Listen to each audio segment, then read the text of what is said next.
Blog Talk Radio.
There. All righty. Greetings, Gus T Renegade.Is in for another broadcast, hopefully to share constructive information for everyone listening into the program. I'm echoing a little bit, which is, see if I can get that corrected.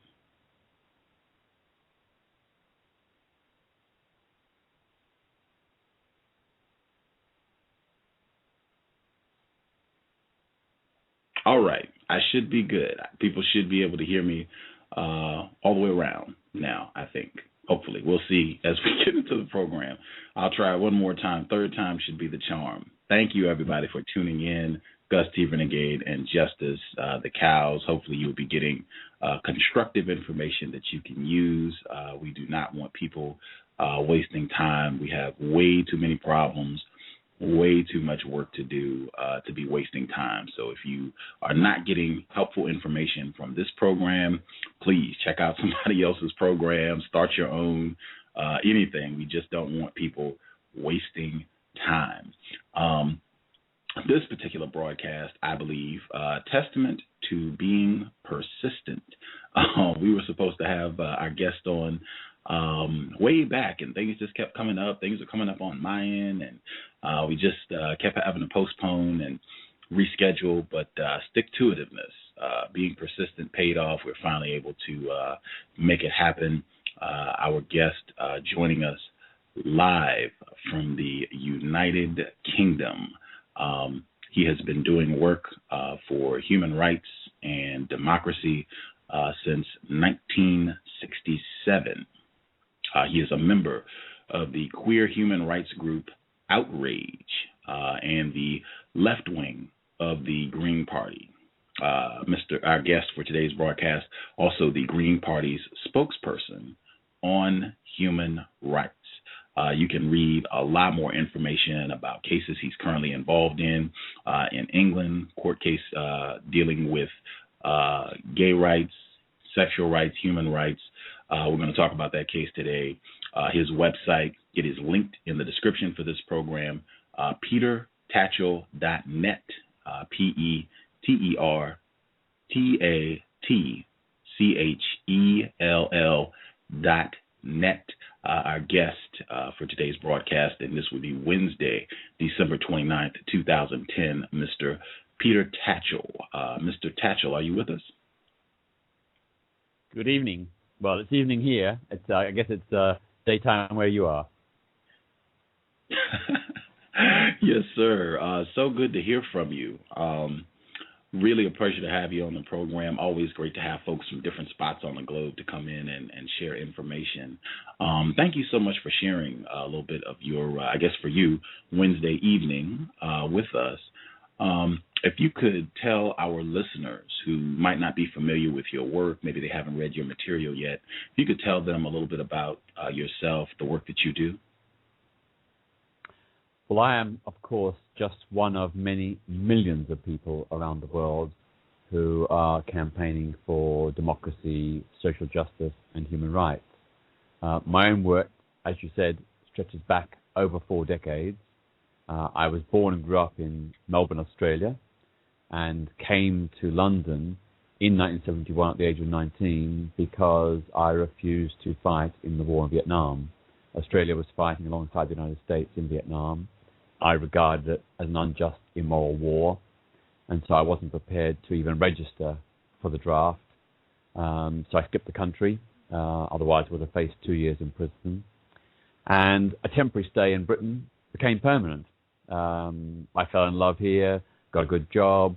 I always wanted to resume my studies because I left school at 16. So I eventually finished my high school at night classes and went to did a degree here in London. And as I say, the temporary stay, I thought, has now become permanent.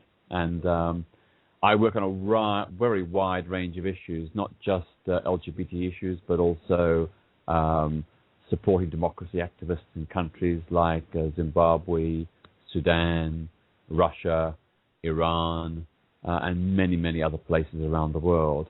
It's about supporting their struggles, helping to publicize their struggles, getting resources for them to fight their struggles. So it's all about international solidarity, because to me, wherever we live on this planet, we are all entitled to the same human rights, respect and dignity. And wherever there are violations of human rights, to me, it's a violation we must challenge. Wow. Groovy. I want to hop right into it so we can cover as much material as possible. You are a white man, is that correct, for folks who haven't seen you? I am indeed. Okay. I guess with the LGBTQ work that you do, it seems like that takes up a big chunk of what's on your webpage. I know in the searching I was doing on the internet, that seems to be a lot of what comes up tied to your name. I guess seems like there's confusion, people getting upset, and I guess not correctly understanding what your views are. I did want to take some time to kind of give you a chance to give us a clear understanding of exactly what it is you support, so we're not confused. So with the sex rights issues that you are an advocate for, exactly what is it that you want with regards to the sexual rights that you say are human rights for everyone worldwide? Well, it is a great contradiction and omission that there isn't a single international human rights convention or document that acknowledges that sexual rights are human rights. The right to love the person of your choice and to have a sexual relationship with them is, to me, just as much a fundamental human right as freedom of speech or freedom of the press. Love and relationships are two of the most important things in most people's lives. And to not acknowledge that as a human right strikes me as an extraordinary oversight and omission from international human rights conventions. So whether people are gay, straight, bisexual, curious, or undecided, I think everyone is entitled to equal civil, sexual human rights.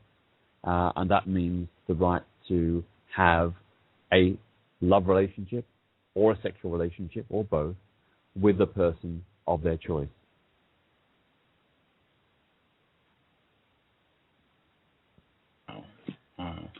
Okay. So many questions. I have talked to several folks about this, and I generally ask so just listeners and myself can be better informed. Would it be acceptable for me to ask your sexual orientation? I identify as a gay person, but I don't believe that for most of us, sexuality is a fixed, watertight thing, that we're either 100% gay or 100% straight. I think most of us, or many of us, are somewhere on a continuum, as Dr. Alfred Kinsey proposed over half a century ago. He said that, sexuality is much more malleable, flexible, situational, open to negotiation than most of us admit. And I'm very happy to confirm that for me, although I see myself as a gay man, yes, there is a small fragment of me that, is heterosexual or has a heterosexual interest. I don't do anything about it. I haven't had since my teenage years any kind of relationship or, great pursuit of women.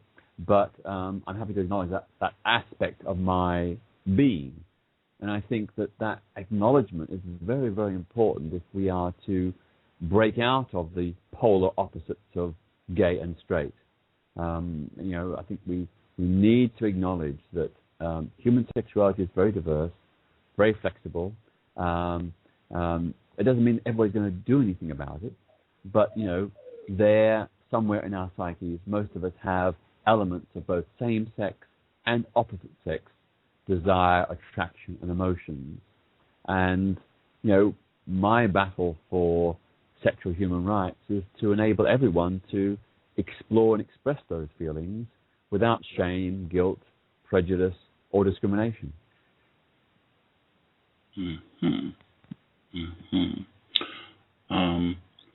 I'm all about just getting clear, because I've been confused myself in dealing with some of these issues. So I love to get clarity, and I try to use my program to get clarity as well. I believe I understand the LGBT, but then of late I've been seeing additional letters, and I saw now it's LGBTQI, and I was asking people what the I stands for, and people I was asking didn't know. So I was hoping I could get better clarity around that. Can you, and our audience, could you share with us what those letters mean? And, if you can break down, I'm assuming it's an acronym, if you could break down specifically what each term that these letters represent, what they mean. Well, it's becoming a bit of an alphabet soup, because for some people it's LGBTICQ. So it's lesbian, gay, bisexual, intersex, that is people who are perhaps what traditionally might be called hermaphrodite, in the sense they have a mixture of elements of both male and female anatomy.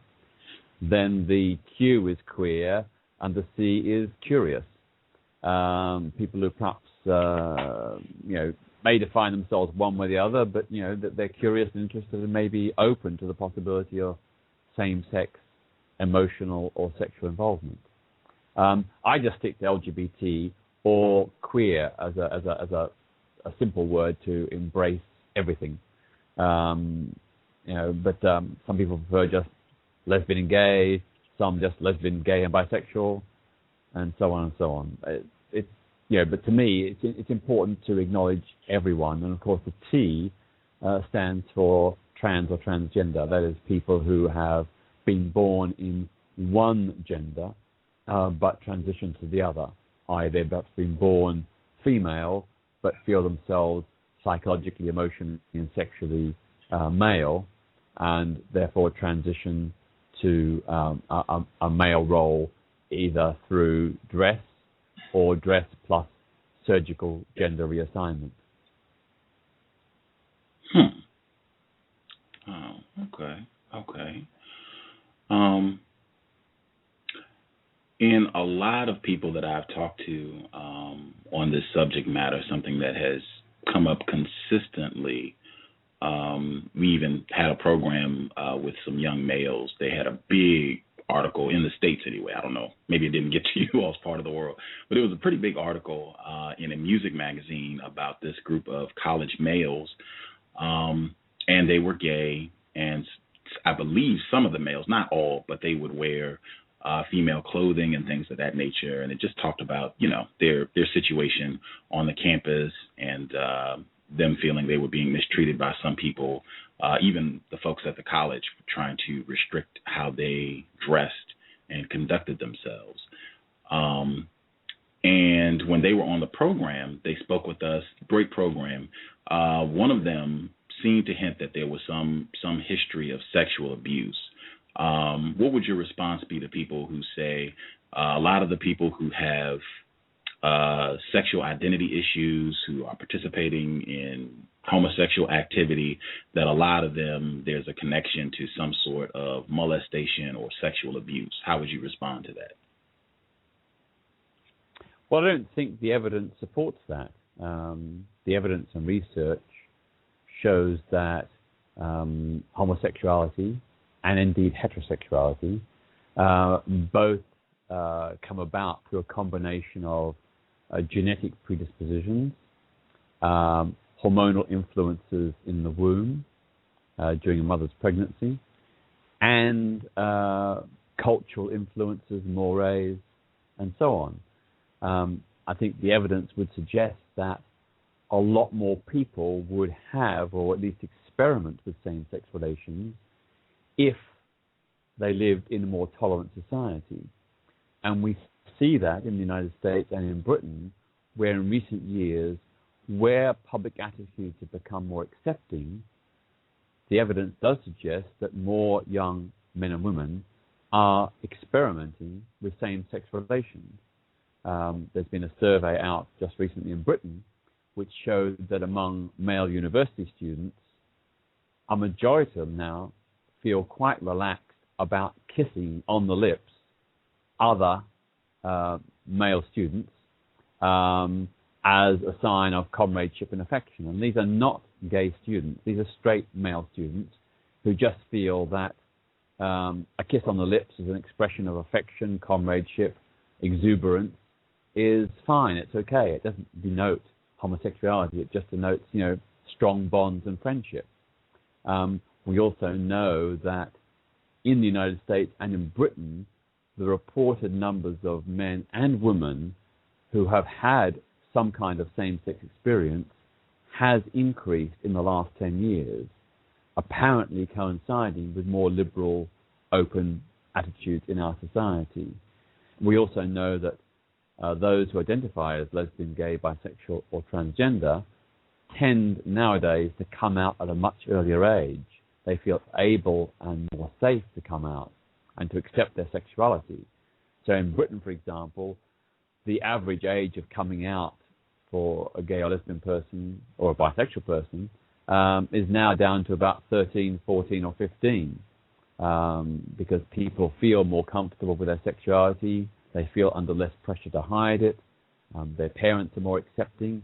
Here in Britain, we had a survey recently which found that 2/3 of British parents said they'd be very happy and accepting if they had a gay son or a lesbian daughter.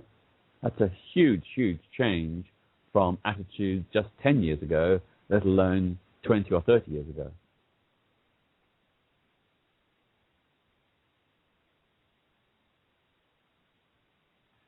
Wow. Okay. Do you think it is possible to socially engineer an environment so that people are more accepting and more willing to engage in a specific sort of sexual behavior? Do you think that's possible?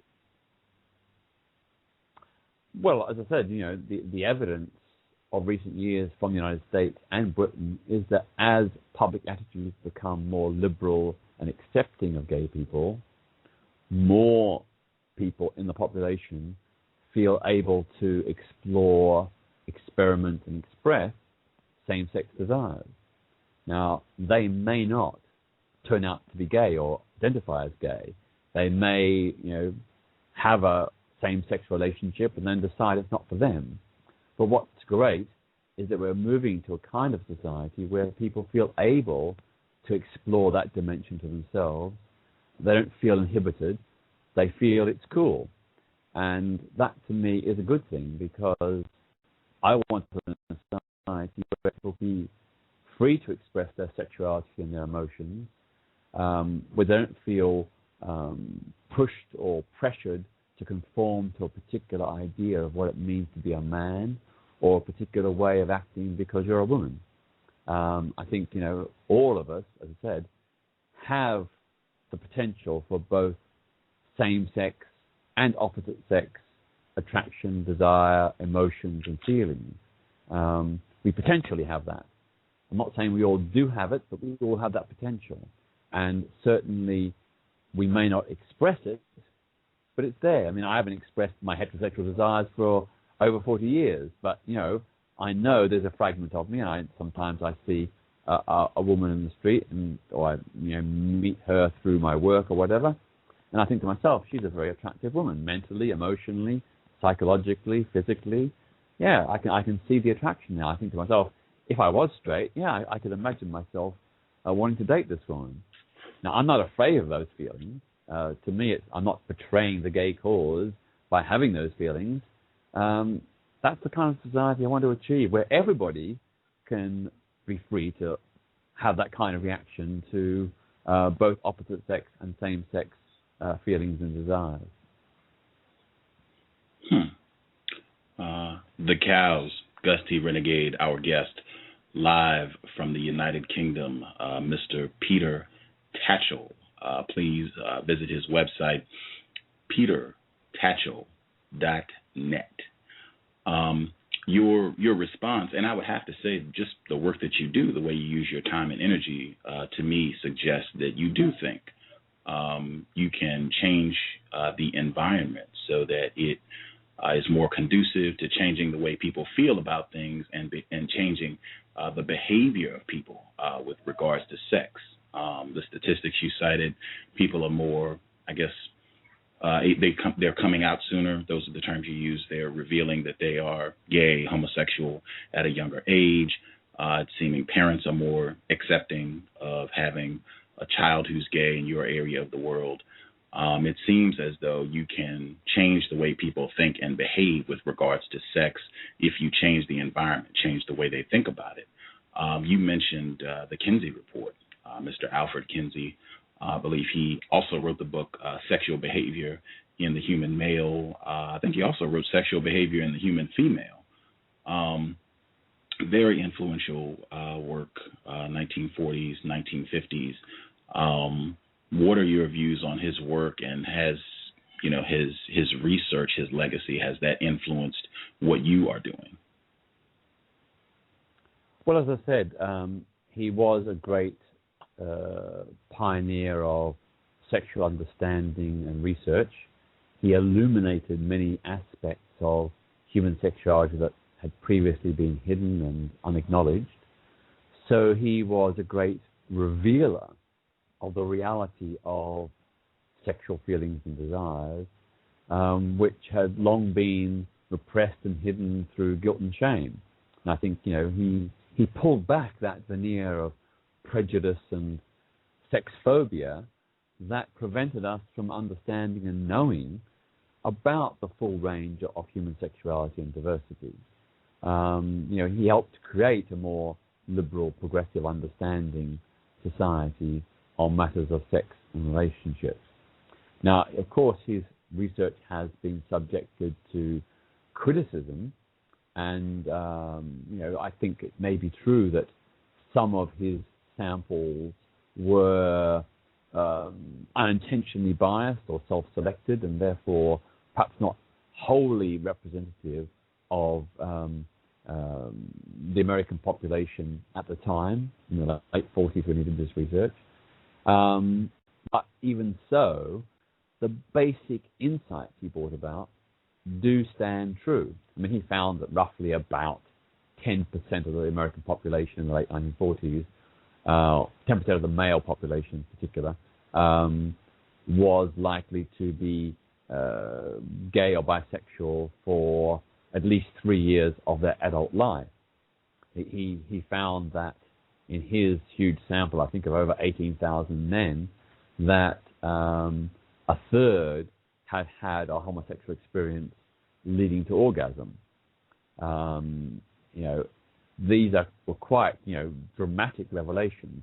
And even if you accept that there was some bias in his sampling, and perhaps the real figure isn't quite as great as that, still, he gave a significant insight into the realm of human sexuality that had previously been unacknowledged and hidden. So we owe a great deal of debt. And I would say that there have been more recent researchers in both the United States and Britain which suggest a lower incidence of same-sex behavior in the general population, a considerably lower influence.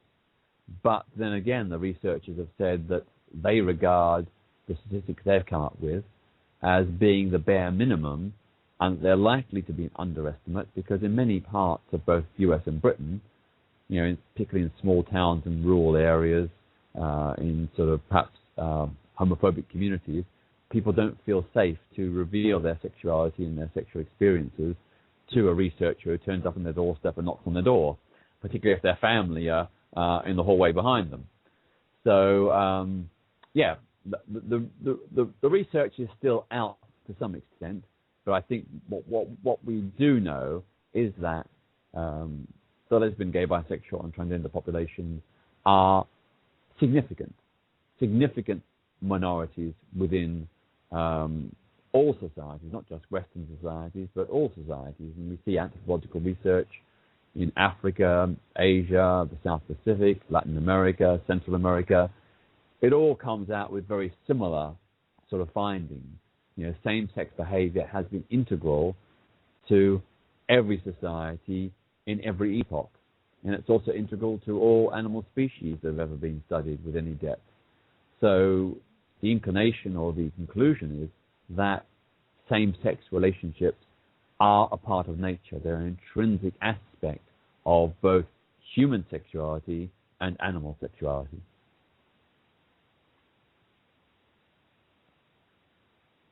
The cows, our guest, Mr. Peter Tatchell.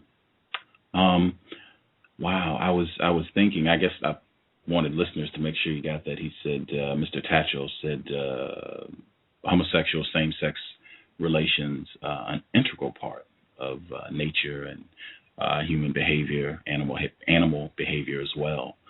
For Mr. Alfred Kinsey and the work that he did on the Kinsey Report, he also talked a lot, and I mean groundbreaking stuff that had a huge impact on pornography and the so-called sexual revolution. A lot of that points to Alfred Kinsey and his work. He also talks about children being sexual, and you do as well. And I wanted to clear that up because I know a lot of confusion can hop up around that issue. And you wanting to, I believe it's lower the age of consent, which is currently 16 in your area of the world, England. Can you talk about that, why that is something that should be done? Well, I don't advocate young people having sex at an early age. I think it is best that they wait. But the reality is that in Britain now, the average age of first sexual experience is around about 14. Doesn't necessarily mean full sexual intercourse. It can mean oral sex, mutual masturbation, and other forms of sexual behavior. But that's about the average age. And my concern is that young people who are engaged in consenting behavior where both partners know what they're doing and understand the consequences of action, I don't believe they should be criminalized.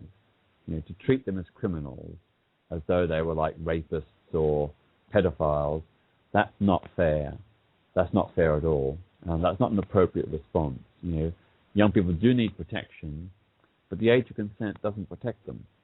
We have an age of consent of 16 in Britain, but still, I'm sad to say that some adults abuse young people under 16.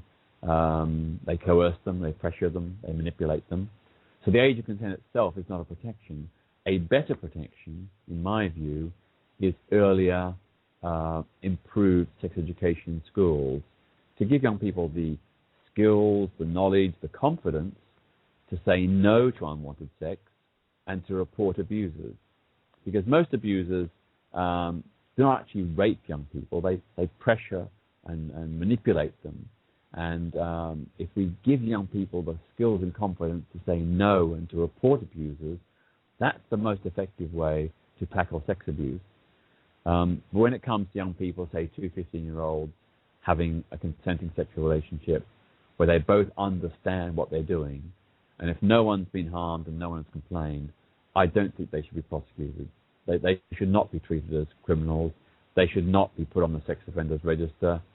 And that's the policy in many other European countries.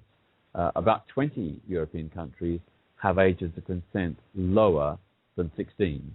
In the Vatican, the age of consent was, until fairly recently, 12. It's only just recently been raised to 14. It's also 14 in a number of other countries in Europe and 15 in others. So, what I'm proposing and suggesting is not particularly extraordinary in the European context.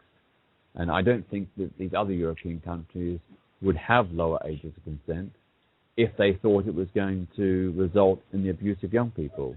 Mostly they have the age of consent lower, but they back it up with better, earlier, high-quality sex education to give young people the information to make wise, responsible sexual choices. And that's why, for example, in the Netherlands, where the age of consent is officially 16, but until a few years ago, the age of consent was, with certain qualifications, 12. In the Netherlands, because it was backed up with earlier, better quality sex education, they actually had many fewer teenage pregnancies and abortions than Britain. And the average Dutch young person, had their first sexual experience or their first sexual intercourse at a later age than their British counterparts. So I don't think the law is the issue, except we need to end the criminalization of young people, give them the right to say yes and the right to say no, and back it up with good quality sex education so they make those wise, responsible choices. That's interesting. Wow, I know a lot of people, I was seeing it when I was doing my research, get upset. They believe that you advocating, or anyone else advocating, that sexual consent, the age laws regarding sexual consent be lowered, that they are promoting pedophilia and, abuse of sexual abuse of children. And it seems like what you are saying, please correct me if I'm wrong, what you are saying is we should have better education about sexual intercourse for children at a younger age. This would help them to have better self-esteem and to be able to fend off people who might be sexual predators because they'll be more informed about sex, and to decriminalize sexual laws so that consenting 14-year-olds, if a 14-year-old is having sex with another 14-year-old, that should not be criminalized. Is that what you're saying? Absolutely. I do not condone or support any adult having sex with any child. That's wrong. That shouldn't be happening. But if two young people of similar ages are having a consenting relationship where no one complains and no one is harmed, then the law should not treat them as criminals. I don't regard that behavior as criminal. It may be unwise. It may be, not the best thing for a young person to do. But, if it's not harming anyone, the law should not intervene. I'd actually delayed my first sex experience until I was 17, and I'm glad I did. Because if I had been messing around when I was 13 or 14, it would have been very distracting from my studies, and I wouldn't have done nearly as well at school. And of course, there's always the emotional roller coaster of relationships, which can be very hard on young people at an early age. So I don't advocate young people having sex at an early age. I definitely don't advocate adults having sex with kids ever, at any circumstance. But I do want to end the criminalization of young people. And, for all of us who care about the welfare of young people, I don't think treating them as criminals, and in Britain, for example, if two 14-year-olds have consenting sex, even sexual contact, not even full sex, just touching and caressing, the maximum penalty is 5 years in a young offender's detention center. Now, that is wrong. That's not right. A right way to treat a young person if they're having consenting sex with someone of the same age, where both partners consent and no one has been harmed. And that is the view of many other educators, sexual health advisors, both here in Britain and around Europe. So I'm not really saying anything particularly new or special, except that, I'm prepared to say it in public, I'm prepared to defend it, whereas other people will say it in private, but perhaps don't really have the confidence to say it publicly. I think also, of course, if we give young people good quality sex education from an early age, so that they feel comfortable talking about sexual matters, so that they don't feel guilty or shameful of sex, they're much more likely to report abuse. Because abusers rely on the fact that young people feel ashamed about sex, that they feel guilty about it, that they don't feel confident talking about it. A young person who is sexually inhibited and fearful and shameful will be much less likely to report an abuser, whereas a young person who's had some good sex education in their school or their youth club or some other institution, and they feel confident talking about sexual matters, they'll be much more likely to come forward and report an adult who's trying to abuse them. And that's why I say this is the best strategy for tackling the very serious and grave problem of child sex abuse. The current strategy of most governments in the United States, Britain, and some other countries is not working. We need to think afresh and learn from those European countries, and indeed from Canada, where they have a much better system as well. The cows, Gus T Renegade, our guest, Mr. Peter Tatchell. I want to share my thoughts, what I've been thinking, hearing this, and I want to get your response because I want to make sure I'm not misunderstanding you. I was thinking, man, it's such a shame Mr. Tatchell is only with us until the 45-minute mark. Perhaps we can get him back on the program and we can continue the dialogue. But I was thinking that you said you are not advocating that young people have sex. I think I've heard you say more than once that, you do not think it's wise for 14-year-olds to be having sex. It might be best if they delay that until they're older.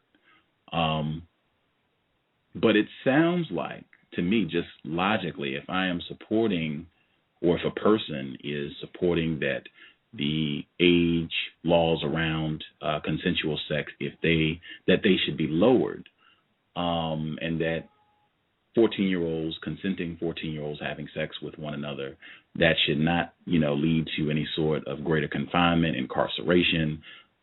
It, to me, logically sounds like it is advocating for younger people to have sex, particularly if I think, okay, we can manipulate the way people perceive sex. We can manipulate what they think sex is.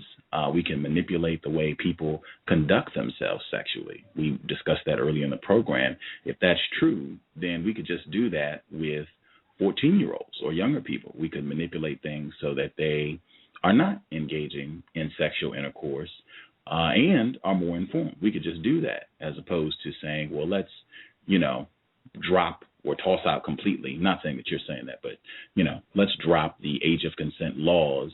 And that way 14-year-olds, if they are having sex, which isn't a good thing, but if they are, it won't lead them into greater confinement or something really grisly for something that, we don't think is a big deal.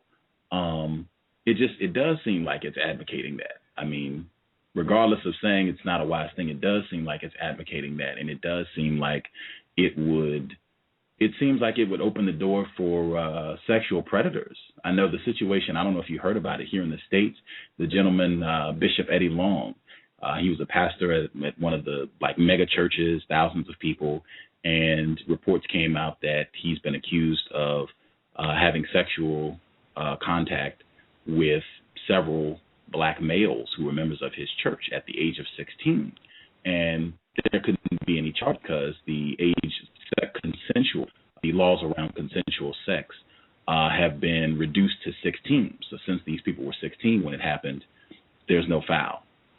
So it does seem like, directly or indirectly, that it is aiding people who want to abuse children, or at least not helpful for people, 14-year-olds or what have you, because it does seem like it's advocating them having sex. Does that make sense? And could I get a response? Well, I would want to emphasize, I don't advocate or support the manipulation of anyone for any reason. I don't think people should be manipulated into accepting sex or accepting homosexuality. What we need to have, and what I do advocate, is a more open, tolerant, accepting society to acknowledge sexual diversity, that people have different sexual desires and feelings, and that if it's between consenting adults or people of similar ages, then that should not be a problem or an issue for the law. The law is there to protect people from harm. If no harm is being done, the law should not interfere, even if we may personally disapprove. We have to make a distinction between what's morally right or wrong and what should be criminal. The two are not always the same. There is a difference. And I think that when it comes to sexual relationships, there may be people, because of their religious beliefs, who regard that all sex outside of marriage is wrong. But I think it would be very wrong if they attempted to make it a criminal offense to have sex outside of marriage. You know, you'd have half of America or three-quarters of America locked up behind bars. And so it is with this issue. What I am saying is that we should have a more open, tolerant, accepting society where we give young people knowledge so that they will make wise, responsible choices, so that they will know it is my body and I have the right to say no. It's my body and I have the right and responsibility to practice safer sex. It's my body and I've got the right to resist the advances of someone of whatever age who is trying to come onto me when I don't want them. I go back to the example of the Netherlands. In the Netherlands, until some years ago, the age of consent was effectively 12 for both heterosexual and homosexual relationships. There were certain qualifications, like providing the parents didn't object and providing the social welfare authorities didn't object. But, outside of that, sex was lawful between two 12-year-olds or a 12 and a 16-year-old or whatever. Now, this went hand in hand with very early, very high-quality sex education in schools to encourage young people to have sexual knowledge and understanding and to assert their rights, which include the right to say no to sex they don't want. And as a result, the rate of teenage pregnancies in the Netherlands was 11 times less than in Britain. The rate of teenage abortions was 7 times less than in Britain. And on average, a typical Dutch teenager had their first sexual intercourse later than their British counterparts. So giving people legal rights, backing it up with better early quality sex education, and encouraging people to assert their right to say no to sex they don't want, ended up, in the Dutch case, in fewer teenage pregnancies and abortions, lower rates of sexually transmitted infections, and young people choosing of their own free will to delay their first sexual intercourse. So the Dutch example suggests that it's a model that works, whereas the British example, and I'd say the American example, which is much more repressive and less focused on sex education and empowering young people, works less well. Could you have improved education about sex without removing or lowering the laws around consensual sex, age for consensual sex?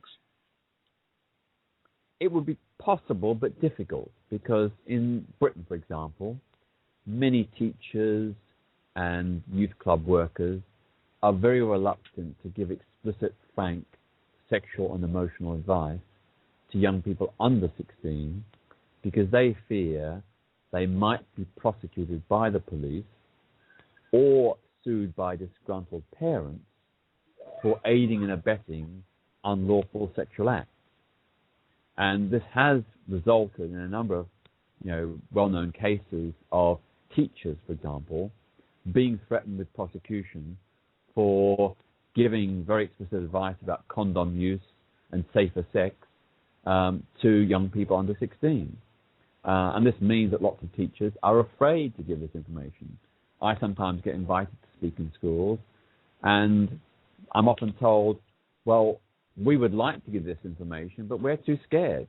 We fear that we might be prosecuted because the age of consent is 16, and that means we can't really give this information to those under 16, even though probably half the kids in that school are having sex or sometimes sexual contact from around the age of 14. So it means from the ages of 14 to 16, in Britain, lots of kids are not getting the upfront explicit advice that they need in order to help them make wise, responsible choices. I want to emphasize, that's what it's all about. It's about encouraging young people to make wise, responsible choices, to get them in the habit of safer sex before they become sexually active, get them in the habit of knowing how to deal with problems in relationships. What do you do if your partner doesn't? What do you do if your partner dumps you? What do you do if this, that, and the other? Kids need this information, not once they're having sex, but even ideally before they're having sex. And certainly it should begin from the beginning of their sexual experiences, from the early age. And I think that's, the motivation is very clear. It's about trying to safeguard the health and welfare of young people. The cows, man, I'm so disappointed. We have to have you back on the program to continue the dialogue. I am thoroughly enjoying the discussion, and you have so much more material. Would you be acceptable to coming back and doing like a part two just to follow up on some things? Probably. It all depends on when, and I've got a lot on my plate in the coming months, in the coming 2 or 3 months. But yeah, in principle, I'll be delighted, and I send best wishes to all your listeners. And I know you're based in Seattle, and I have very many fond memories of 2 or 3 trips to Seattle over the years. It's a great, beautiful city. The countryside around is pretty fantastic as well. I've done many hikes in the mountains, and been swimming in the sea there. It's a very nice part of the United States, and so best wishes to you and to all your listeners. For sure. If I may ask on the way out, I think it's important. Have you had any history of being sexually abused? No. Oh, okay. Groovy. Thank you so much for spending some of your time with us. I really appreciate it, and I will definitely be in touch. I know you're a busy man, but I will be in touch about having you back to continue the dialogue. Peter Tatchell, thank you so much, sir. Thank you. Yes, sir. Wow. So disappointed to have stayed with us a little bit longer, but I will work on having him back on the program soon. I hope I'll check the call in. I saw you all didn't get a chance to get questions in either. My bad. I will check the phone lines and hear what you all have to say. Definitely want to stay on topic today. I'm going to take a quick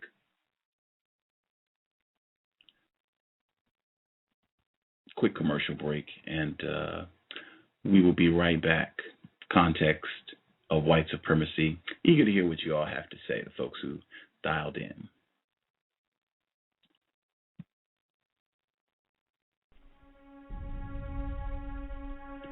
Is racism hurting you? On issues of race, are you unable to speak, think, and act with clarity and confidence? Are you tired of laughing when nothing is funny, smiling when you are not happy, agreeing when you really disagree?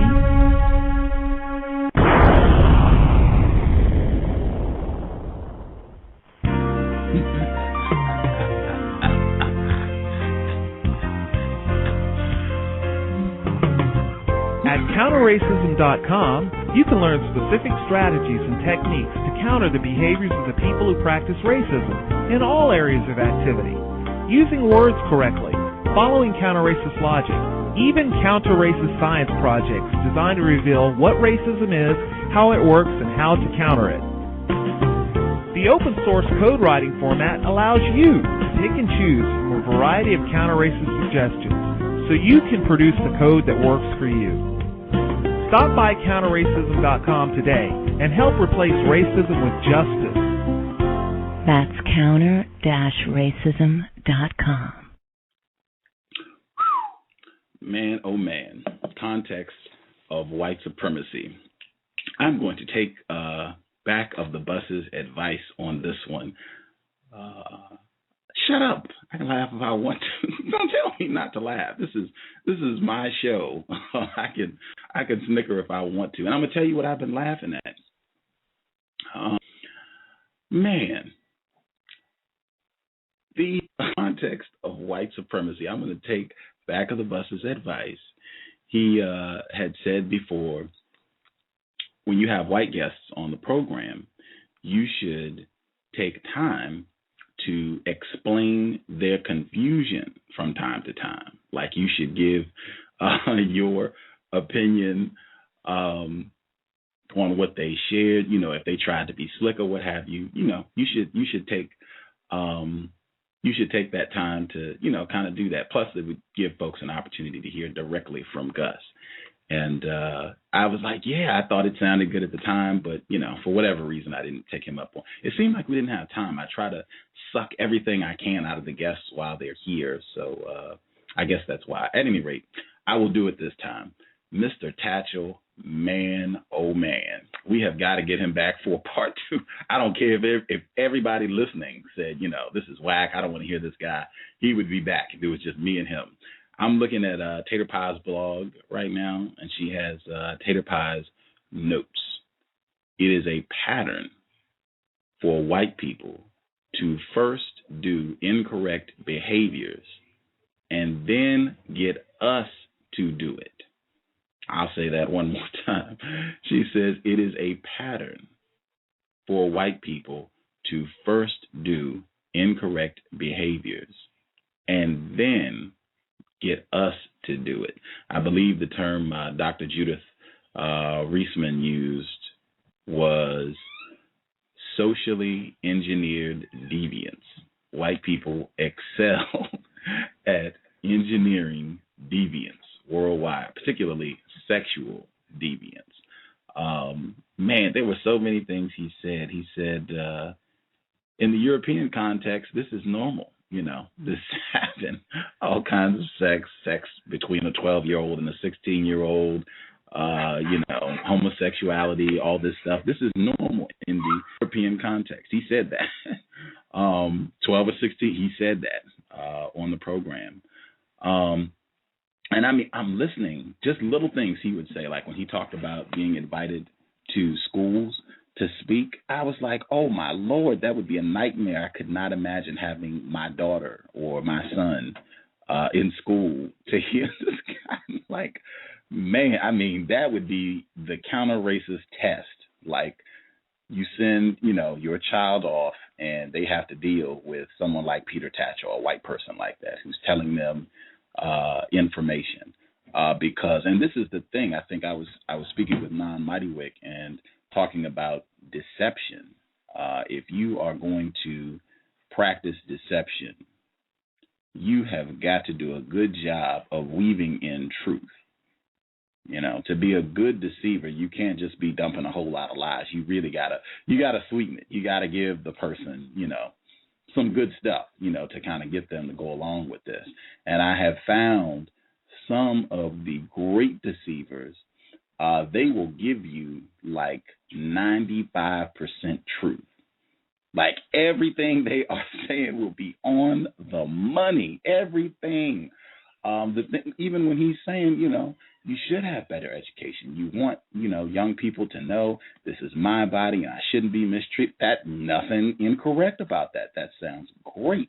95% of it will be right, and it'll just be like 5% of what they say will just be crazy. That's like some of the really skilled racists that I've been around. It might just be 20 words will be off, and that'll throw everything out of whack. But if you don't catch those 20 words, you'll be hooked.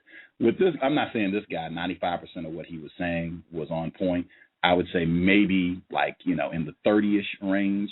A lot of that the more informed you are, that program with Dr. Judith Reisman, I wouldn't care what anybody had to say. That is a really broadcast. I would highly encourage. I linked it in this program. All you have to do is click Alfred Kinsey. Just click his name. It'll take you to the broadcast we did back in September.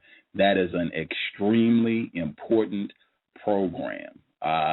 He mentioned a small bit of it, where he said, Alfred Kinsey, he maybe didn't do, he cheated with some of his research.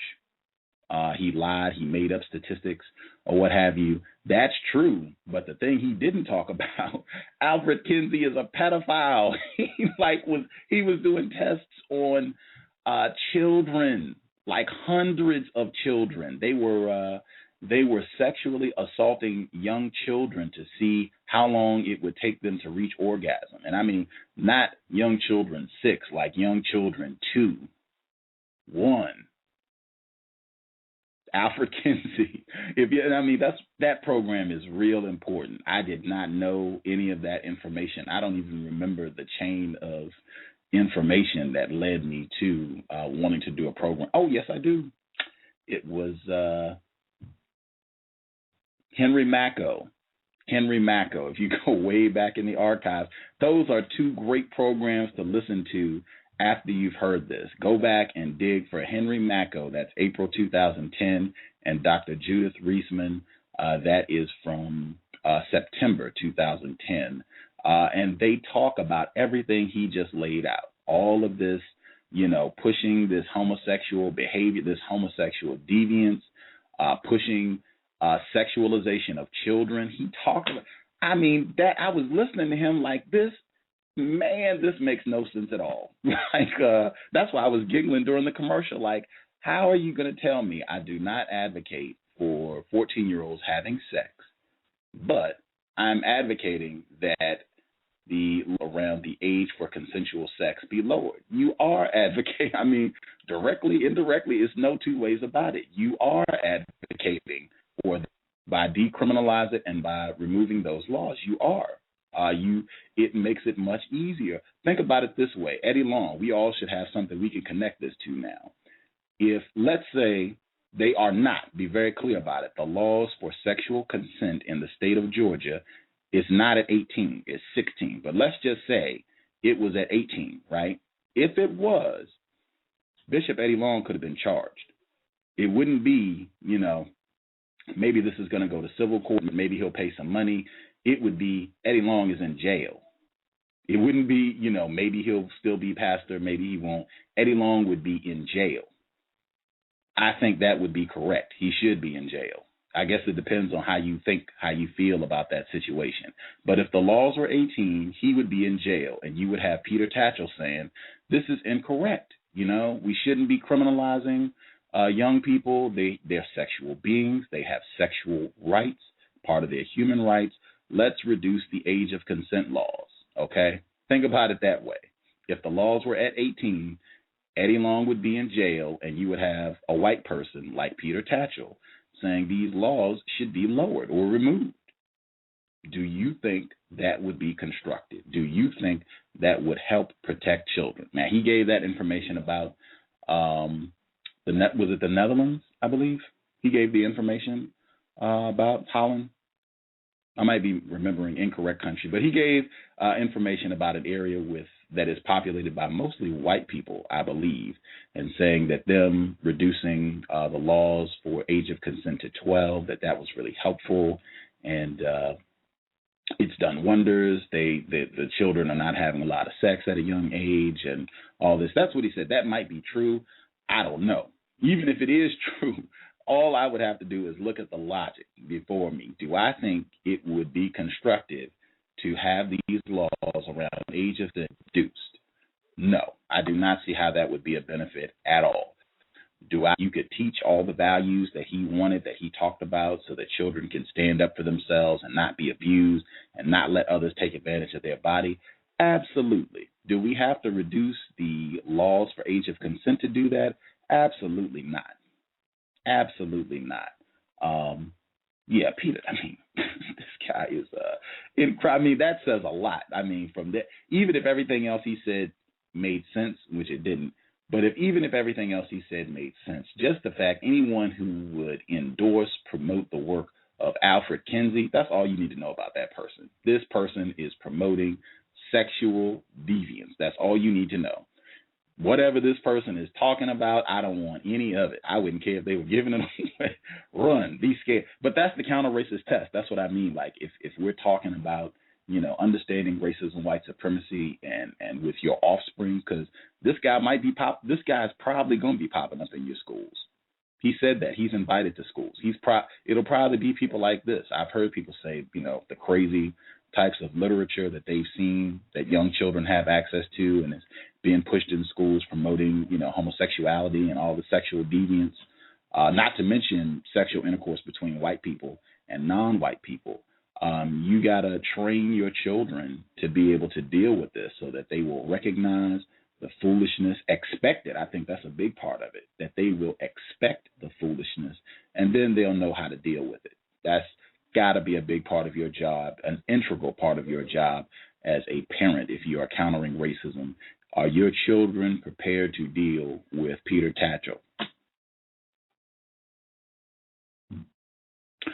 I will hit the phone lines. I want to stay on topic today, please. Thank you.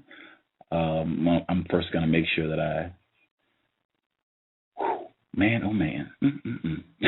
That was just crazy. I'm still like, the things that he was saying, it's like going in my head, like, I cannot even believe he said this. But I mean, heck, this is, in the European context, in the white context, this is normal. This is just, what white people do.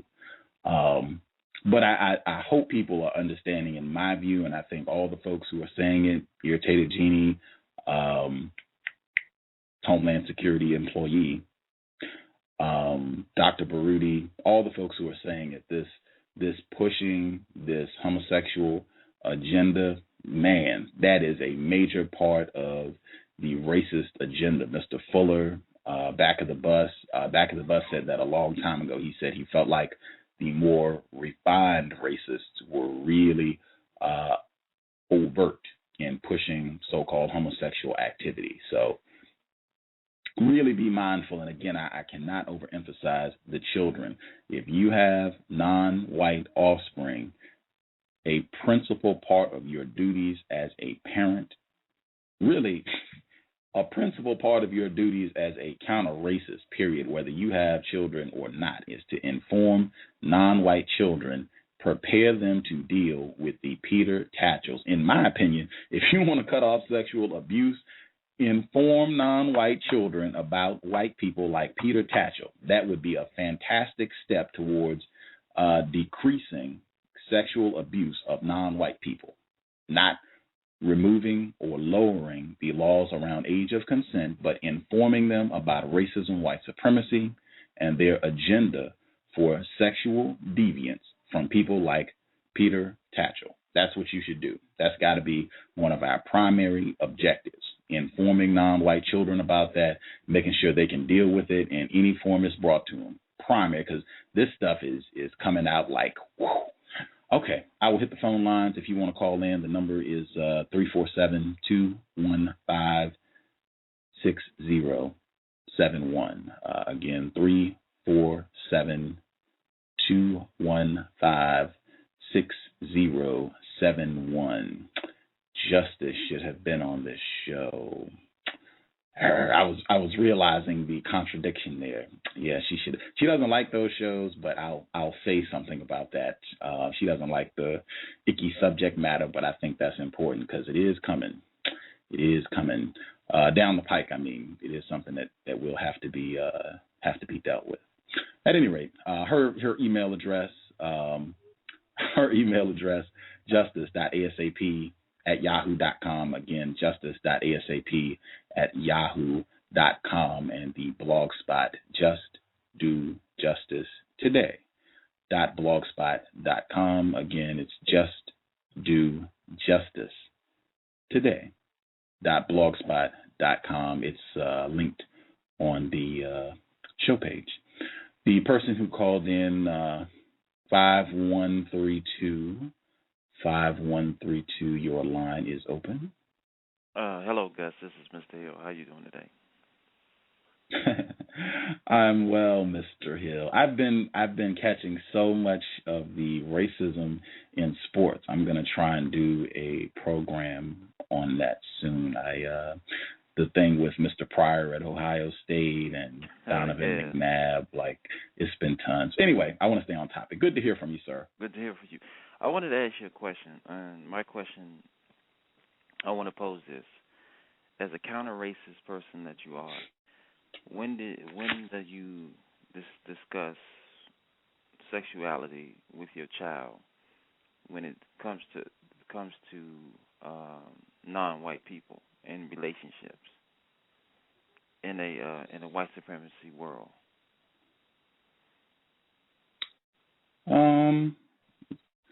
I think I don't have children. Make sure I get that. I don't have children. My opinion, I think children, if you cultivate an environment child feels comfortable talking to you, where they can ask a question, where you encourage them to ask questions, where you have courteous dialogue with your child, where it seems like, hey, I value speaking to you.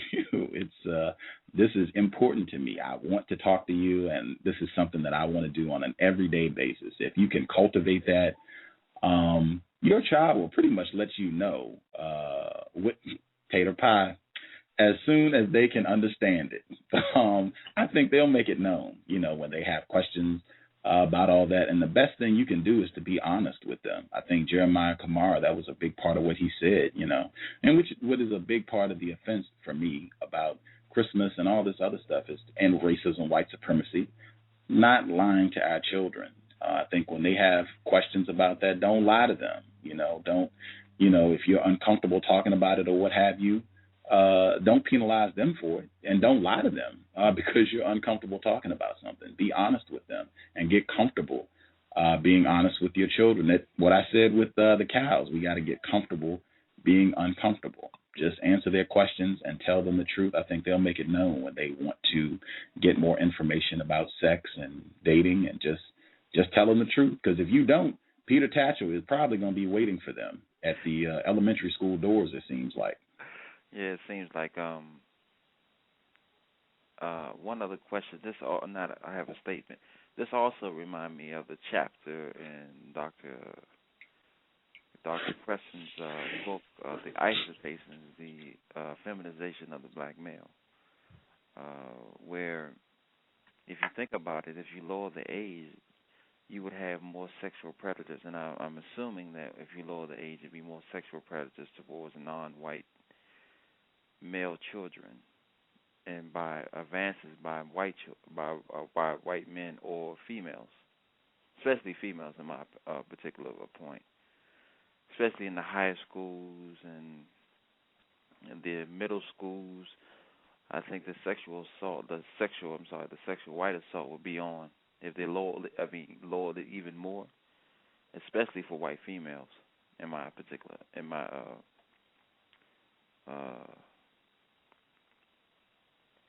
I would definitely think it would be. Do you have a comment on that or anything?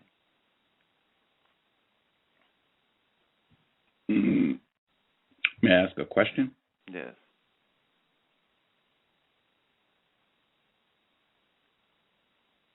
Go right ahead. I mean, why do you think it would be especially so with white women? Because, I've been studying that it's been happening for the... I was looking online about these teachers who are having sex with young white males. I'm assuming they're probably going to be doing the same thing, or they have done the same thing. So this gives them both racist man and racist woman, an opportunity to try their hand with non-white kids. Just logically speaking. I think that's a great point, great observation. I was thinking while you were giving that response, Mr. Fuller, I've heard him talk about drugs, and he will say that, white people do drugs. White people do more drugs than black people. Right. The evidence, that I've seen in my life experience. But it doesn't have the same effect because of racism, white supremacy. White people and non-white people can do the exact same thing, and it'll have a totally different result just because of the way things are set up. We're in a very weak, very vulnerable, and very confused state. And I just want you to think, anybody out there listening to this program, and, hey, this doesn't sound like a bad thing. I don't see anything incorrect about the laws around age of consent being lowered. I don't see anything incorrect about that. I think Mr. Tatchell, he sounds on point. I want you to go look at BET or go look school hours. So when I say school hours, I mean go look at the hours like 2:30 to 6 when children are getting home from school and they go turn on BET. Go look between those hours and just, get an opinion of what you see. Maybe watch 2 days and see what's on. And if you think it is promoting sexual conduct, highly sexualized behavior, if that's what you're seeing, think about that, and then think age of consent laws being removed, so that people who come home and watch this every day, no big deal if they're having sex. A 12-year-old and a 16-year-old watching Beyonce and Nelly and Cash Money and Nicki Minaj, maybe even Willow Smith, Whip It, watching that every day, no age of consent laws or dramatically reduced. So you got 12 and 6-year. I think Willow was like 10, 12 and 16-year-olds having sex. Yeah.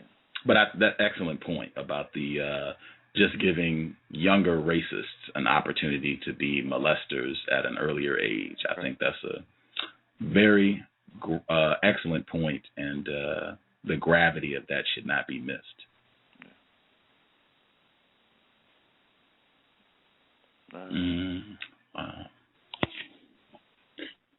Wow.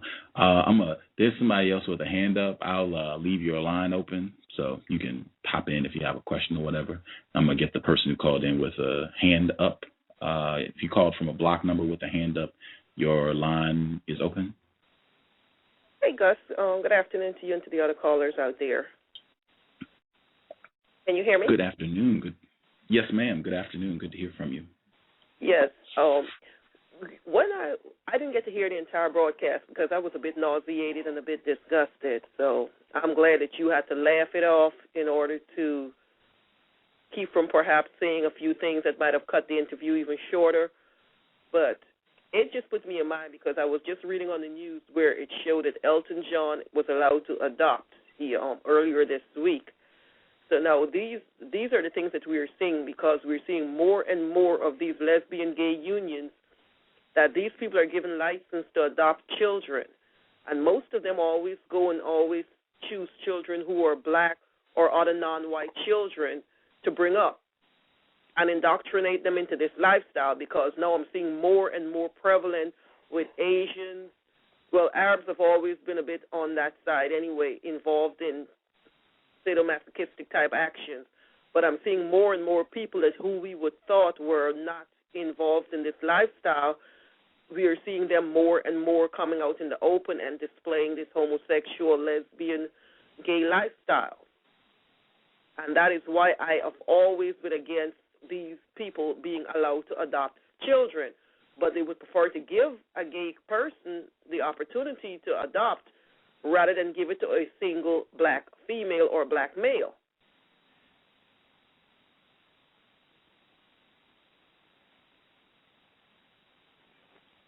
Hello, caller. Yes, I'm here. Yes.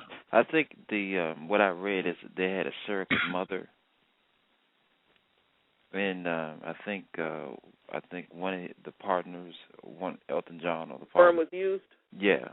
So they had a surrogate mother. So it really wasn't this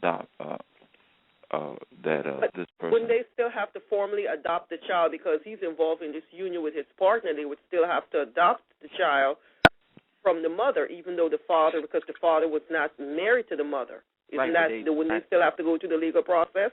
No, it's what you would call it's basically what you would call a test tube baby. Basically, petri dish, and then they just got the eggs from somewhere else because now women can give up their eggs, and just like you have a sperm donor, you have egg donors. I understand the process. Right. For the woman who actually made a delivery, it was not her eggs that were used. No, she's just a surrogate mother. She's just used to be basically she's an incubator. So someone's egg and his partner's sperm was used with her. Yeah. The best way I can describe it, I think Angela Bassett had a surrogate mother when she had. Yeah, I do for her twins. Right. So that's basically what it is. We are becoming into the point now where parenting is becoming so abstract. Now you're going to bring children into the world whereby these children, they don't know who their parents are because technically they don't know where that egg came from. They know where one parent came from, half of that parent, but now they're in a dysfunctional home with two gay men who's going to be raising this child, and still they're given opportunities to be able to raise children, but they're telling that single black male or single black female or non-white singles, they're given a hard time. They have to produce all kinds of income, stability and background checks and all of these things in order for you to be able to adopt or even foster children. They don't want to put them into single-parent home, but they have no problem putting them in these dysfunctional gay and lesbian home, exposing these children to this kind of alternative lifestyle.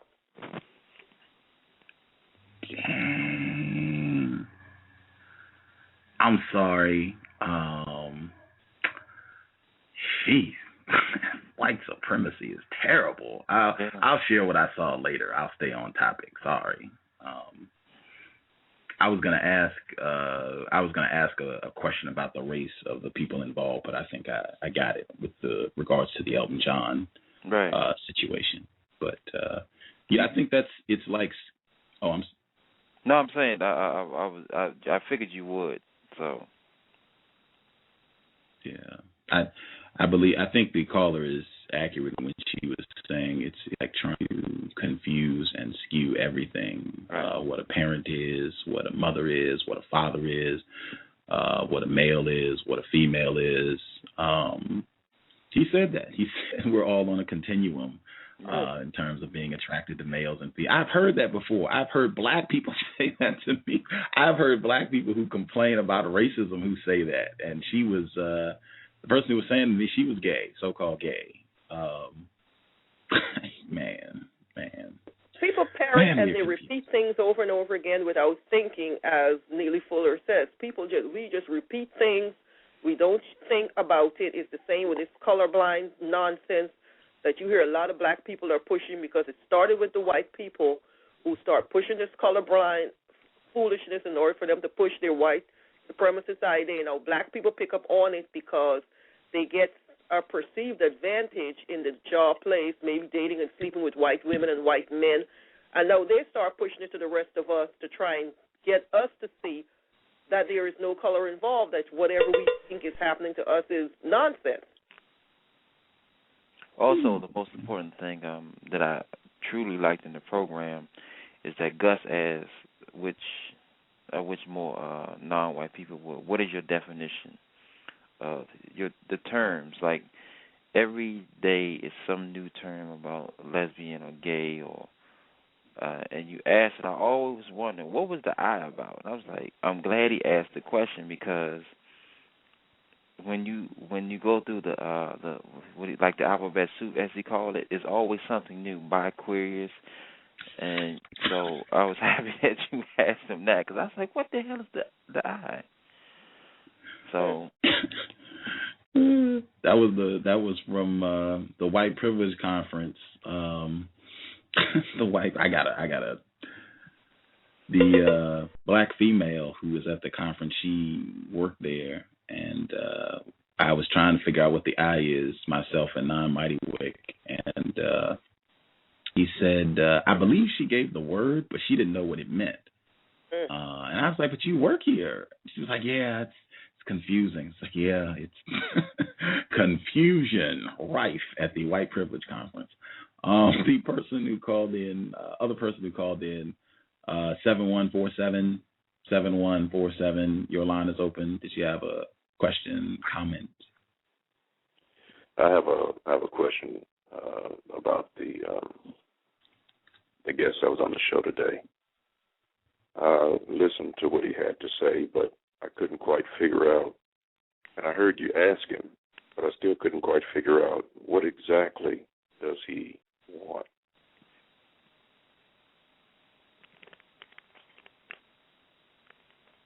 What exactly does he want? Yeah. Like, what does he want to happen, or what does he want people to? What is he after? What is his ultimate objective? I looked at his website, and I heard you ask him that, but I couldn't figure it out in his response. And I mean, you covered a lot of things such as wanting the consenting age to be lowered, but if you legalize anti-sexual activity, anti-sexual behavior, that's going to go away anyway. The consenting age is going to go away. Once you open it up, it's going to be a free-for-all anyway. I mean, there's no way to stop it. Did he sound? Mr. Edward Williams, founder of counter-racism.com, already played your commercial today, sir. Yes, sir. I heard that. I appreciate that. Worries. Did you get a sense of that free for all listening to him? Like, no boundaries. Like, it's just gonna be anything goes with sex. Oh yes, definitely, and that's what the whole idea about the continuum is about. I mean, there's no way to stop it. I heard something mentioned about the sexual behavior of animals. What is that about? Yeah, he did. But that's through and through. Alfred Kinsey, the white gentleman that he was quoting from, he was into bestiality and we did a whole program on this man's work, Alfred Kinsey. He was into all of that. It's consistent. It's the same. That racist man and racist woman have the exact same traits. They're very consistent. That sexual deviance thing, very consistent. He was all about that bestiality. He was doing sexual experiments on, as I told people, not children that are 6 or 7, but I mean 2 years old, 1 year old. There's no way to stop it. There's no way to stop it, Gus. Once you take the cap off the bottle, that's it. I mean, that's it. It's not just male with male. I'm talking about males with dogs. I mean, once you legalize anti-sexual behavior, what's called homosexual behavior, it is anything goes. It's like Mr. Fuller said. Have you ever been with a bear? Ooh, that's going to be the new trait, a new style. Have you ever been? I remember him saying that on one of the shows you have, and that's what basically it's going to be. I mean, it's going to be where people's sexual deviance, especially racist man and racist woman, where they're going to even try to even get into endorphins, which I got the link that you sent about that were on your page, Gus, about sexual assault, and you was talking about the endorphins about sex. Hello, Gus?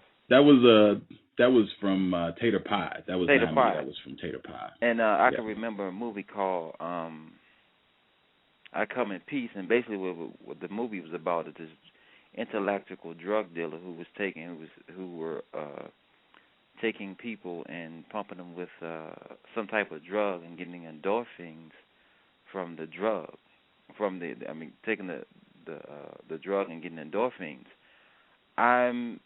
The next evolution would probably be, in my humble opinion, would be chemical endorphins, or some type of device, like you said, the movie with Angela Bassett and the other guy. What was that again? What was that movie? That was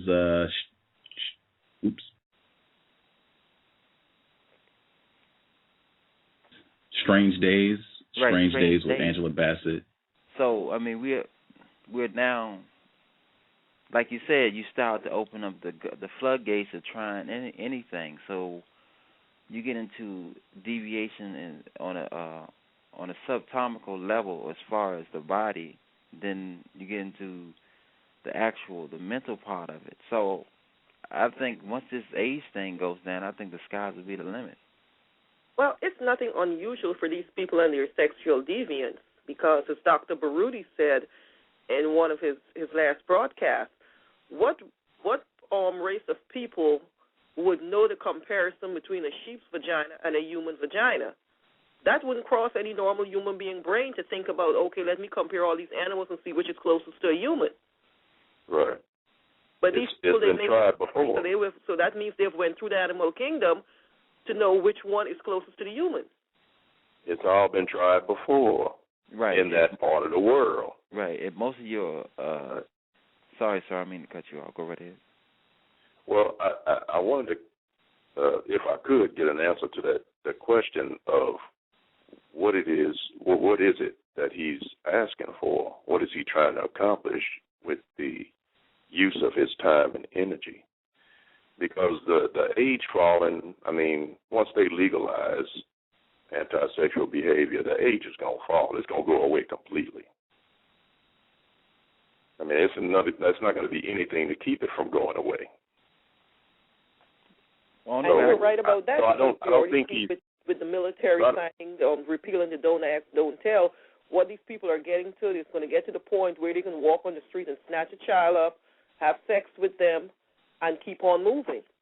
Right. All of that's going to happen if they legalize anti-sexual behavior, and white people know that.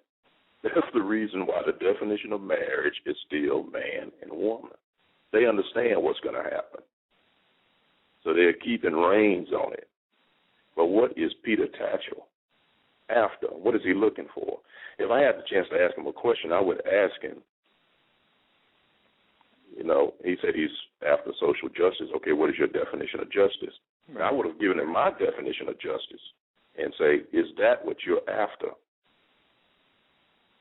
Because I don't even think that's what he's after. Because all I kept hearing was about, we want to be able to spread information to make sure that the adolescent will have, information about sex and to make the right choice and to be, like Gus said, all the right things, and then 99. That information is out there. Right, that's what I'm saying. But he was saying that. But that's I felt the same way. But the way he was saying it was like, well, I can't really divulge that information because people's age limitations. Now, in some states in the United States, you can't have sexual education unless the kid is 16.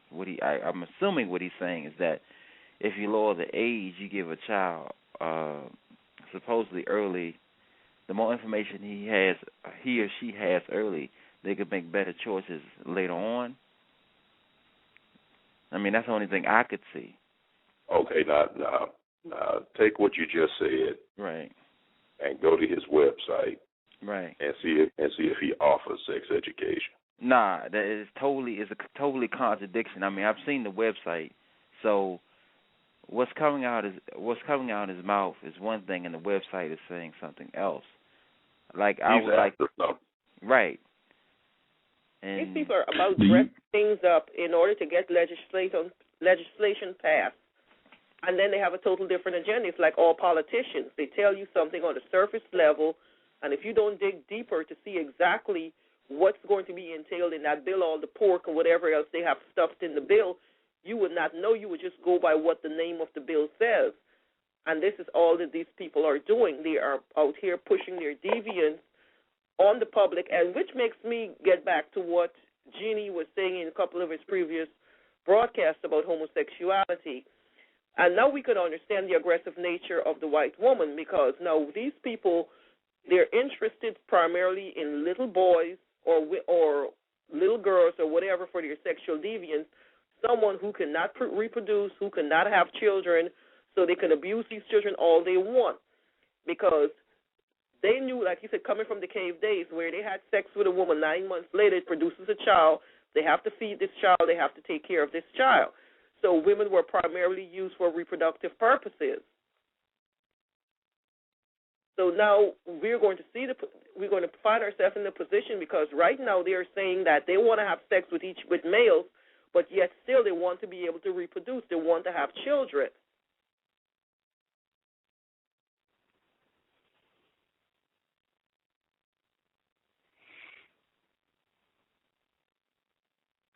All right, that's interesting, but I still don't understand what it is that he was asking for. What is it that he's trying to accomplish? Gus, did you get anything from the discussion with him? Did he adequately answer the question for you?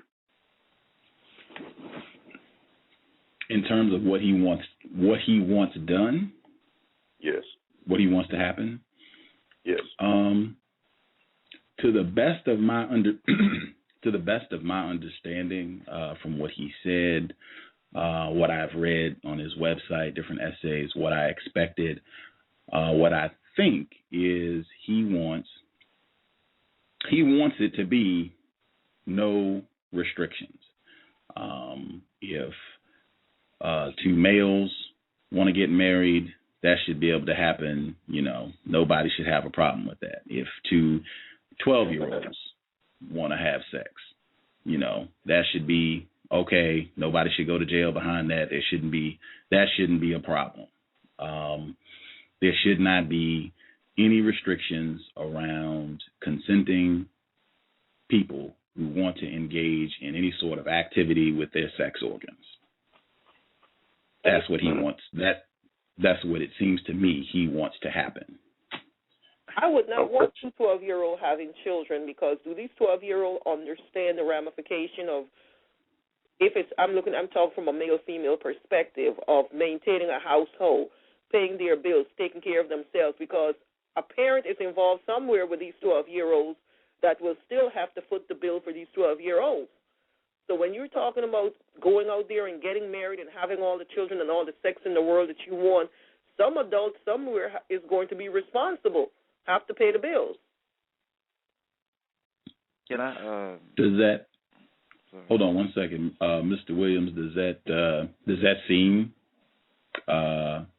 adequate, or does that still not seem to you like, is this the ultimate objective, or is this, what it appears to be? I think that's one of his objectives, but I don't think that's the ultimate objective. I mean, okay. No restrictions in order to do what? And that's the key, to do what? I mean, where's all that going?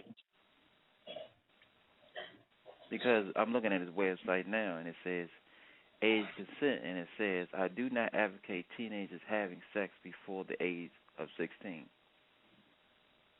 That is on his website. Then he gets on here with Gus and says, well, if two 12-year-olds want to be together, they can be together. Am I correct, Gus? I think it was a 12 and a 16-year-old. 12 and a 16-year-old. Yeah, if that's, I guess it depends on what you think about that, how you feel about that. Right. Justice is 11, so, Right. Yeah, the thing I try to keep in mind as well, in ultimate objective, is this an improvement? If you forget anything, just do I think this will improve things for me, for Black people? I just don't see how what Mr. Tatchell is talking about, I just don't see how that's going to improve things for Black people.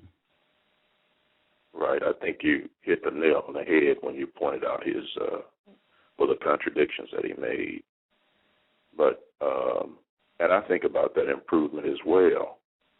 But I first try to find out exactly what it is that they're after. What is it that they're trying to get accomplished? Because with him, I don't understand. I don't get it. They're trying to break down the resistance because Blacks have been one of the last holdouts, at least we were, that was bucking the system with its homosexuality, gay lifestyle. We were strongly resisting it. And they have been pushing and wearing it, trying to wear you down. They started off with the churches, the different social organizations, and they're trying to wear you down to get you to the point to accept it, because we see it in the sitcoms, the different movies, make it seem like it's all so innocent. So now you're barely batting an eye when you see these type of relationships on the TV. It's like you're immune to it because you've gotten so used to seeing this sort of thing. And so they're trying to get Blacks to get to the point whereby we're the last resistance to get us in on what everyone else has already given into. The Asians have given into it. Everyone has given into this lifestyle. They are saying it's normal. There are a lot of Black people involved in that lifestyle. That's what I'm saying. It has gotten to that point where a lot of Blacks have gotten more and more involved with it, and they're seeing nothing wrong with it. They're one of the big defenders, but there's still racism because I live here in Atlanta. There is still resistance in the gay pride. There is still the Black section and there is still the white section, even though they're all gays, but they still have racism. Right. But I was pointing out what you were saying about when you stated that they were trying to get Black people who have been. It's not completely broken down as far as with the white community. The white community is pretty much it's a goner there. But Black it's a lot of Black people that are involved in that lifestyle. There's a reason that they're not speaking out against it. It's because they do the behavior themselves. Agreed. Yeah, I agree with that, too. That's true. They're on the cover. Yeah, I mean, hey, 6 months ago, you wouldn't have thought Eddie Long was doing it. He was talking against it, actually. Hold on. I don't want to be misunderstood. Not to say that he is doing it.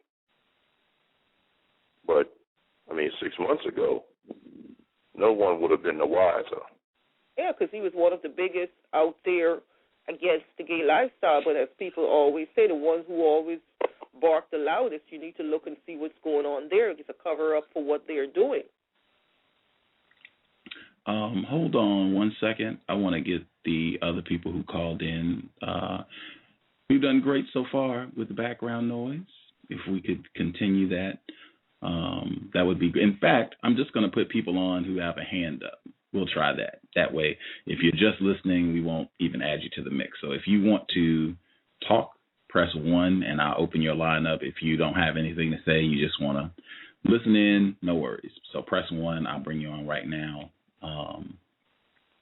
I know there was a person at a block number with a hand up. If you called in, different person called in from a block number. Are you there?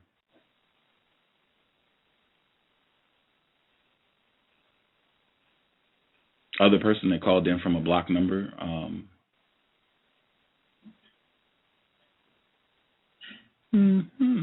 All right. Well, all right. So I just have the folks who are on. If you want to talk and you called in, press 1, and I will put you on immediately. If you just called in to listen, no worries. We're all good. Oh, okay. I just opened your line up. The person who just pressed 1, I just opened your line up. It's open again. Yeah, I wasn't on mute. I kept saying, can I be heard? Can I be heard now? Yes, ma'am. We're hearing you. Okay. Whew. It was a long wait. I just have some commentary, some things that I had noticed while he was talking. It seems to me, from the shows you've had with different white people on talking about this topic, and from things I have seen online, that those who most advocate the lowering of the age of consent for children are homosexuals and or pedophiles. When he kept talking about it, but saying he wasn't for children being molested or sexually abused, I couldn't help but think the main place I've seen people advocating for the lowering of the age of consent is on the NAMBLA website, and they're a bunch of pedophiles. They're homosexual males who believe in man-boy love. It's the North American Man-Boy Love Association. You can find a page, I think it's just one page alone, dedicated to the lowering of the age of consent. So if he's not advocating children having sex, it makes no logical sense that he would even be pushing for the age of consent to be lowered. And another thing he said that didn't make logical sense to me was advocating that lowering the age of consent will somehow, I believe he was trying to make the point that it would somehow lower, sexual abuse or something, because it would give children power over their body somehow. But then he said that in the Vatican, the age of consent was 12 years old, and they raised it to 14. So if lowering it is the key, then it would logically follow that if we looked back when it was 12 years old, that there would have been less sexual molestation. And from what I've seen, sexual molestation in Vatican-controlled territories and in its church is disgustingly rampant. So it doesn't seem to me like, if it's logical that lowering it will reduce abuse, then you would think it would have been lower then. Why would they raise it then? And I couldn't help but think of when he said that, the Vatican, I just thought it really, really is part of the fabric and culture of European culture. I thought of Mildred Loving. She was 11 years old when the white man that she eventually married began pursuing her, and he was 17. Yeah, isn't that the first interracial case? Yeah. That where they fought, to go to the court to make it legal. Loving versus Virginia. Okay. And then I think someone mentioned something about children and drugs, and I just noticed something on the crawl on CNN today. It said that antidepressants were prescribed to children and teens 9.6 million times in the USA in 2009. More than 1 in 4 kids in the USA are constantly on prescription medications. Antipsychotic medications were prescribed 6.5 million times to children in 2009. Cholesterol medication was prescribed 94,000 times in 2009. So I'm thinking, they're drugging kids up right now in these monumental figures, and then you have people advocating that the age of consent be lowered, and have people like Peter Tatchell going speaking to children about sex and sexuality. Like it's like Umar Abdullah Johnson says, they're setting them up to be drug addicts. Then they're going to push this white sex assault on them. It's just disgusting. And when you look at all the different areas that this stuff is coming from, it's almost like children don't stand a chance. Does anybody on the call consider Peter Tatchell going to schools to speak? Does anyone consider that sex education? No. I don't. I consider that pedophilia, because I would not want my child, my 10 or 12-year-old, sitting in a classroom with a well-known homosexual telling him about sex education, because it's going to be from a distorted point of view. Mhm. Yeah. In a way, the way that I see the miseducation system set up today, if I had children, I wouldn't want them to go through sex education at school. I would not want any of those people talking to my children about anything. I would prefer to teach them at home.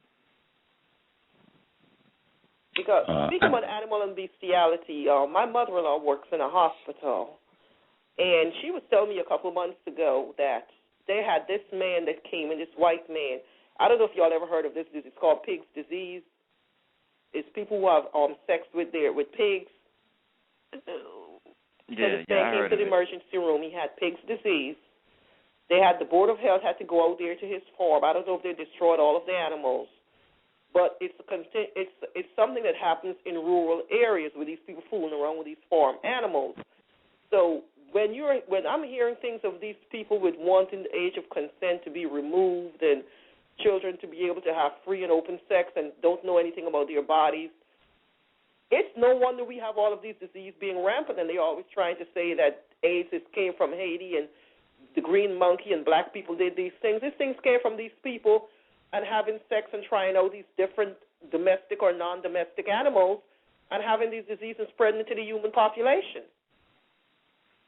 You can find a story on White Watch about someone having sex with pigs, and it shows people in hazmat suits with a bunch of pigs, I think, trying to sanitize the pigs. It's at whitewatch.info. That stuff is rampant. Like I'm hoping we can get him back on the program. I would have preferred to have him on for 2 hours to really, tease this out a little more and so you all could ask questions as well.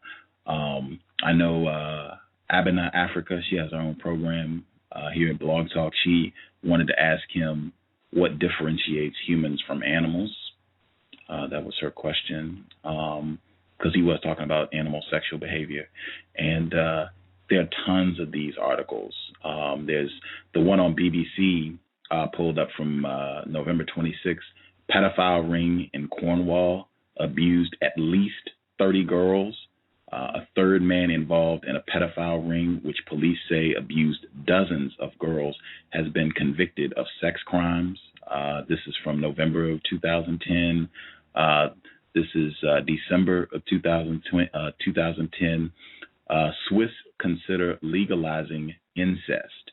Not a bad idea, says Columbia professor's lawyer. And then this is on Tater Pie's blog. They have this is a white granny at 72 expects baby with white grandson. Like, this stuff is rampant. This is what you should expect if, Peter Tatchell's and the gang come and there are no restrictions on any sort of so-called sexual conduct. This is what you can expect. Lots and lots of this. Which is so dysfunctional and confusing, as I stated once again, with parenting and knowing who your parents are. Because you're hearing about grandparents donating eggs or carrying the baby for their daughters who is infertile and all of these nonsense. So now she's the mother as well as the grandmother, and it just seems the whole family structure is distorted. And we see the same thing that is happening in black families, because you only have to look at the Jackson family, for instance, where two brothers marry the same woman and have children with her. Now, these children are their cousins as well as their stepbrothers and sisters.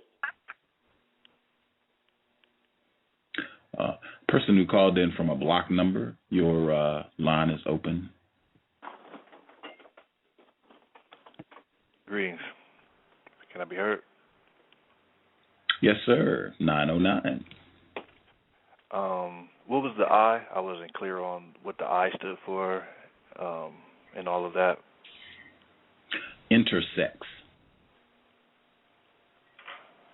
Meaning like hermaphrodites? Yeah. Yes. Yes. So when Peter Tatchell was talking about animal sexual behavior, was he talking about animals and people, or was he talking about animals having anti-sexual contact? I think he said animals also exhibit anti-sexual behaviors. I think that's what he was saying. I think he was saying it's natural. So-called homosexual behavior is natural in both humans and animals. What animals do that? Primates. Some primates do it, and some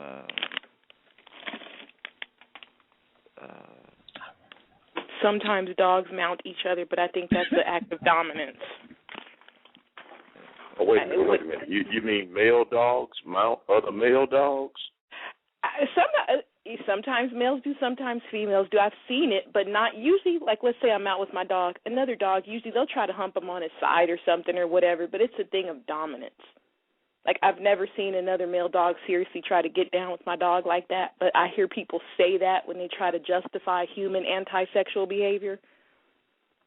Like they find a group of animals dogs, several dogs, because we grew up on a farm, and I've never seen a male dog actually try penetration with another male dog. I've never seen that either. And climb up, as you said, for dominance, but never penetration. I've never seen that in my life. I've been living for 49 years. Well, you know, male dog mounting another male dog? You never seen a dog jump on top of another dog and act like they're humping it, or a dog hump a human's leg or something like that? No, I'm not. Oh, it's just natural dominance. I'm not talking about sexual play or anti-sexual play. Yeah, most animals seem to me to have enough sense to know who they're supposed to mate and procreate with. But I think people will wretch the streets.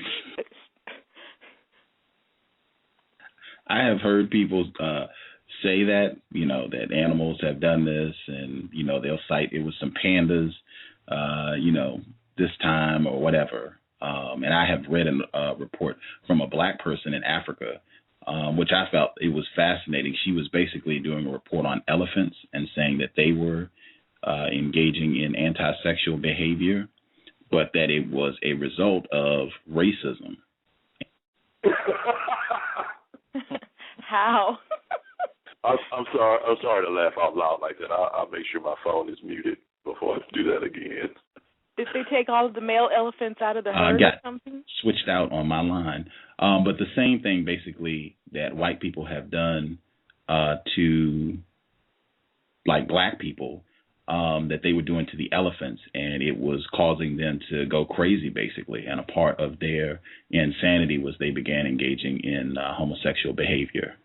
But I haven't seen any animals, but I have read that report, and I've heard other white people say that, you know, there are animals that are engaging in this too. And I've never heard of that before in my life. Never heard of that before.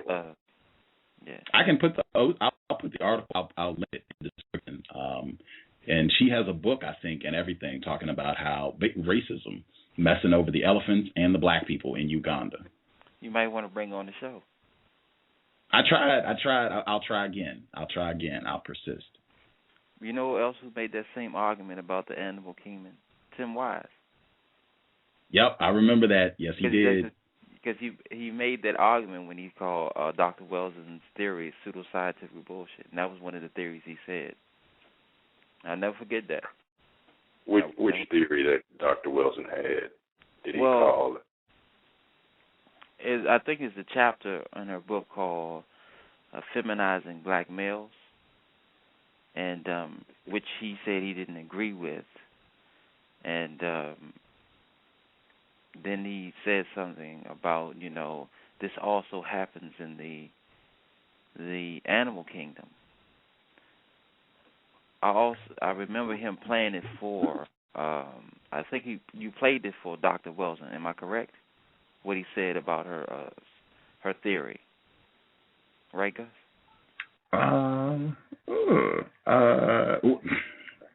I played her response for him. Right. I actually sent her the CD of that program, so she did hear it, but I never played it for her on the program. Well, maybe I'm forgetting, but I remember that was the whole argument, and that was the whole basis of him calling her crest theory pseudoscientific bullshit. Was that there's studies in the animal kingdom that prove about homosexuality, and that was the basis of the reason why he called her theory pseudoscientific bullshit. If I'm not mistaken. Oh, you're correct. You're correct. Yeah. That was a big part of it. Yeah. So that's basically what happens. Now, was he talking about the crest theory of color confrontation? Yeah. That's only a small part of the ISIS papers. Is that what he was talking about?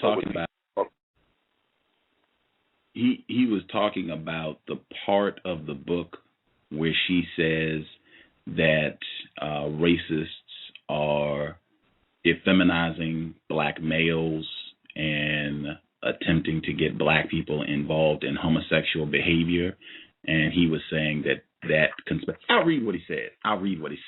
We'll cut to the chase. Give me a hot second here. Okay.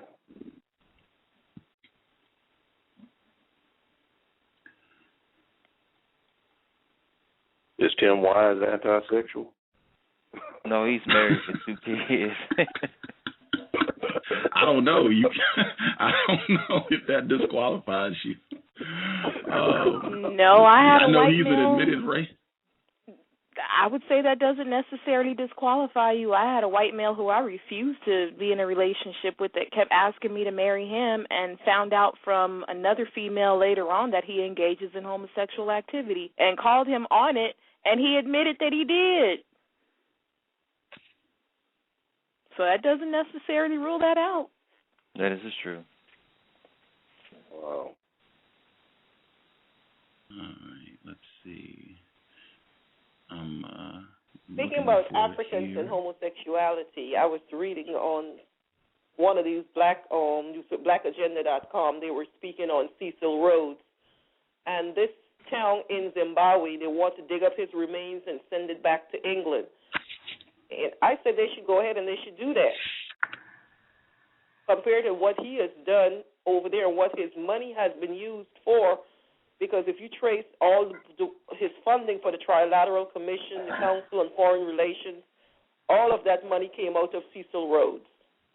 I think they should do what the irritated genie said: dig him up, kill him again, and bury him. 2 bullets in him, and then ship him back off to England. I don't think he should even make it to England. They should blow his remains to smithereens somewhere so that they don't even exist. I'm surprised Mugabe hasn't done that, because that's one of the first things when he was throwing out those Europeans. He should have been one of the first ones that should have gone. Dig him up and send him on with them. Because he was a known homosexual too.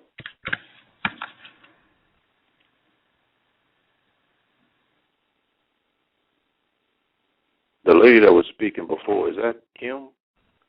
818. 818.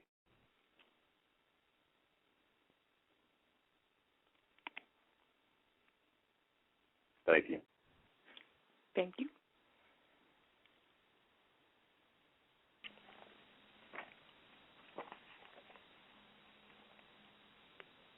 I found it. Thank you all for being patient.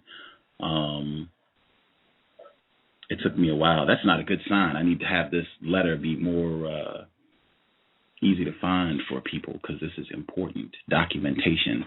Mr. Wise wrote that I'm just going to read the whole paragraph. I'll read the whole paragraph so you'll get the full context. I also have made clear to you that I have internalized white supremacy, as all whites will have done to one degree or another, some more than others. Is not meant that all one is a white supremacist. People are not one-dimensional. Just as we are all conditioned in this society to be consumers and tend to engage in consumerism to one degree or another. It is also the case that we can choose to fight consumerism, commodity fetishism, etc., and minimize the extent to which we practice it. Or, as men, we're conditioned to be sexist towards women under a patriarchal system. But we can choose to fight for gender equity and to challenge male domination. Or, as heterosexuals, we are conditioned to be straight supremacists, but can resist it. Though from your blog, it appears you have resisted this one much. You have resisted this one much, as per Dr. Welsing's belief that homosexuality is a white-led plot to destroy black people. Pseudoscientific bullshit, of course, which ignores homosexuality throughout hundreds of species, but which Dr. Welsing thinks white folks implanted in those animals as well, ?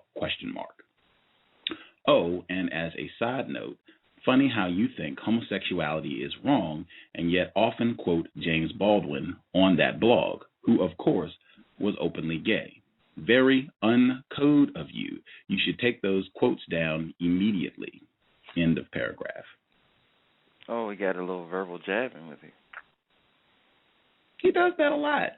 I have seen I have observed many racists and suspected racists will do that a lot. But that's standard Tim-Wise. This is available. You can check it out on thecode.net. It's under discussion with Tim-Wise. You can check it out. It's linked back the first time he was on the program in June of 2009. It's linked in the description. You can read the whole letter. You can find other letters Tim Wise has written to other people on the internet as well, and see him being the same nasty, smart mouth type of person in the things he's written as well. It's consistent. The other person that called in from a block. Oh, I was just going to bring the other person's line on. The other person that called from a block number, your line is open. My apologies, Mr. Williams. Please proceed. Oh, no, not a problem, sir. I was just following up on thanking you for taking the time to go get that article and read that paragraph. I appreciate that.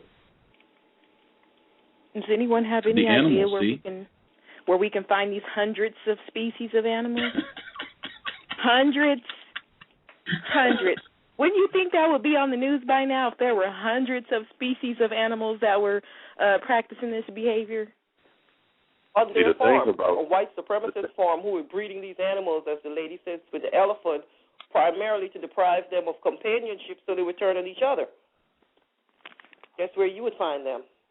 The thing about anti-sexual behavior is it doesn't last very long. These hundreds of species that are supposed to be practicing it, they're not going to live past one generation if they don't procreate. That's true. And these homosexuals too, because that's why they're into this now. With, as you said, with these test tube babies, because they know their lifestyle is not going to generate any offspring. So now they want to live this degenerate lifestyle, but still have the ability to procreate like regular heterosexual people. When you mentioned the incest thing and them wanting to pass incest laws, though, it made me wonder, are they doing this because their birth rates are declining, so now they're getting desperate and want it to be legalized to have sex with and reproduce with whoever they want? But I would think it's enough white people in the world where if they needed to reproduce with each other, they still could.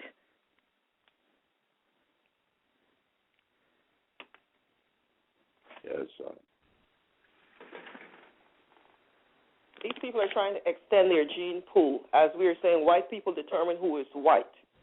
So if they can extend their gene pool by having sex with other ethnic groups, and then all of a sudden said, okay, well, now you're white. We are classifying you as white, you and our team.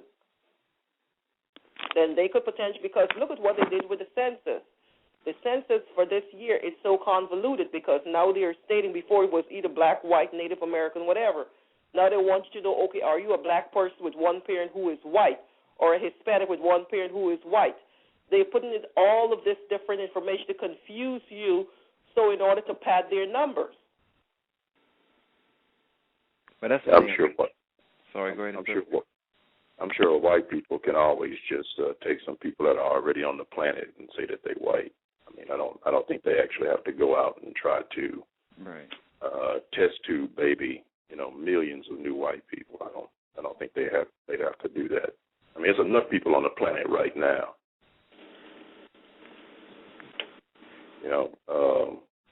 To just pick up some people and say, okay, these people will be white from here on out, if that's what they wanted to do. I think they still value their phenotype, though, as far as identifying who is and isn't white, Because and when we look at it, those who are mistreated the least among non-white people, it seems those are the ones that are furthest away from black and closest to white, as far as in the phenotype that's typically identified as white.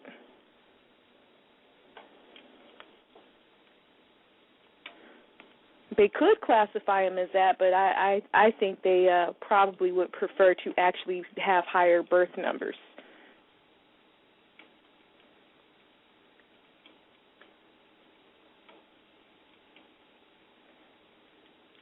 You know what? Another thing I noticed. Can I be heard?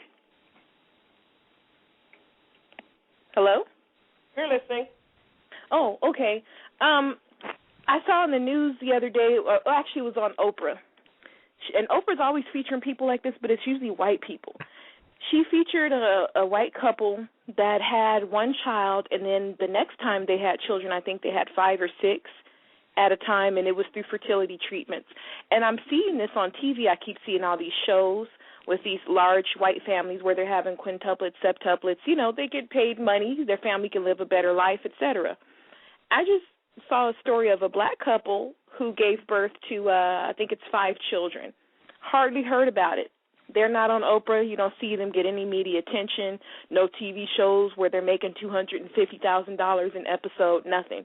It's like black people with large families are not celebrated, but white families because are. There was a family in Alabama, I believe they were from a black family. I believe they had the same thing. They had either 4 or 5 at one time, and a couple in Baltimore, I believe they were from Africa, somewhere in Africa, and they had large by natural means with no fertility treatment. And they were not put on the news. But when you hear people like John and Kate and all of these people out in Arkansas that has 19 and counting, it's amazing. Yeah. They love to have them on the shows to show that white people could have such a large number of children. I think white people have a... I'm sorry, go ahead. John is so-called Asian, right?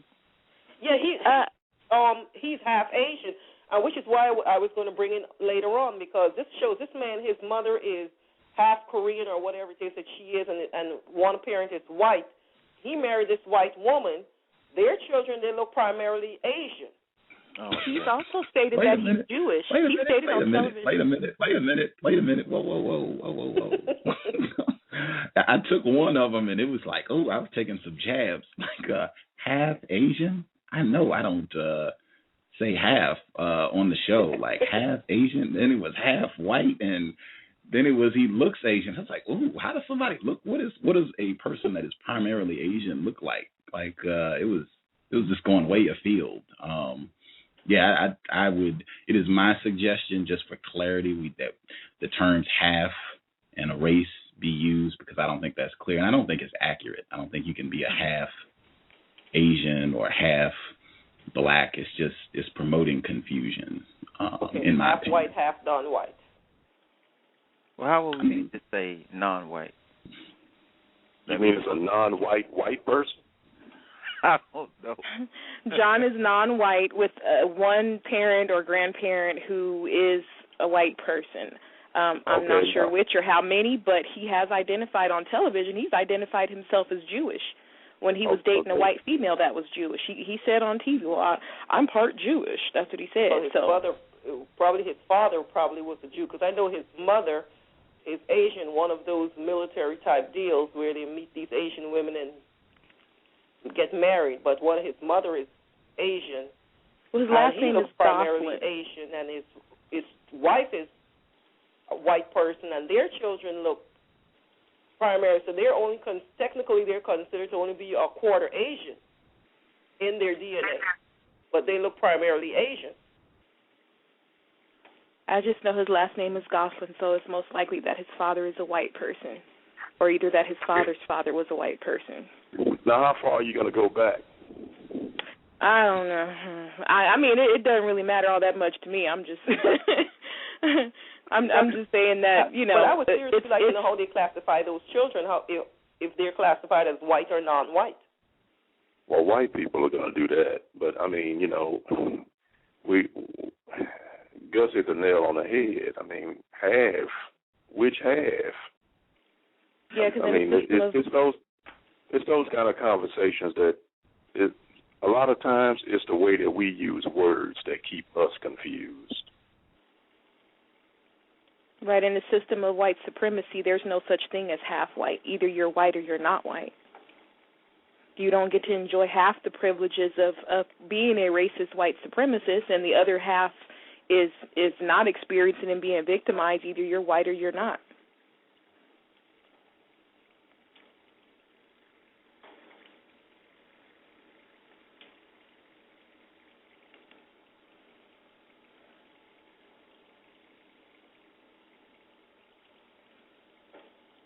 But yeah, I noticed that white people tend to celebrate when white people have large families, but when non-white people do, they want to characterize them as being somewhat reckless, breeding out of control. And it's like, whose control? And why do they keep referring to black people having children as breeding like they're animals?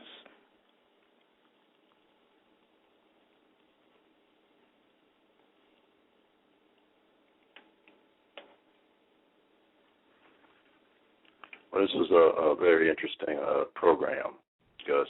Gus, you still there? Yes, I am. Oh, okay. I mainly listened because I was interested in what you were going to say to the guest. What was going to be your mode of interviewing the guest?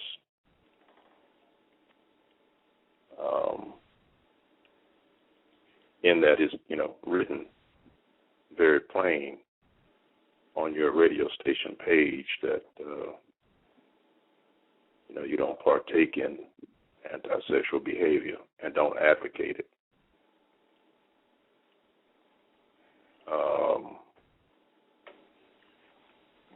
I'd like to ask you a question, if I may. Oh, certainly.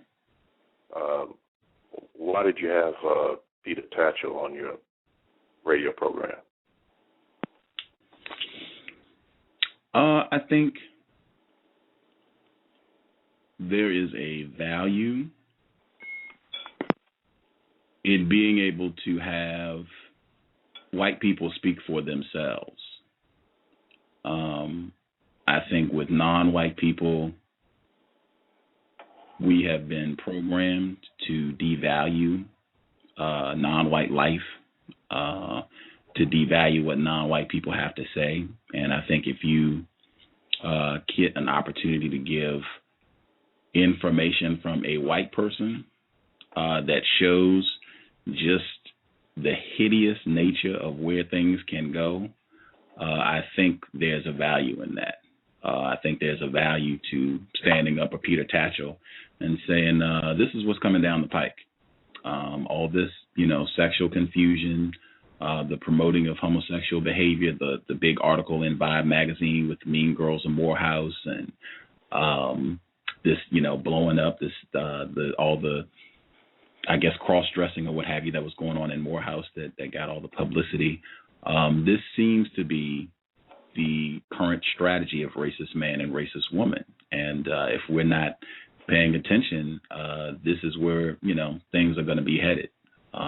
So I wanted to have him on, hopefully for people to hear that directly from him and to prepare themselves. I don't mind talking to people that I disagree with to get information, to listen, so that I get a better understanding of even folks that I oppose. Hopefully that has some value. I don't know.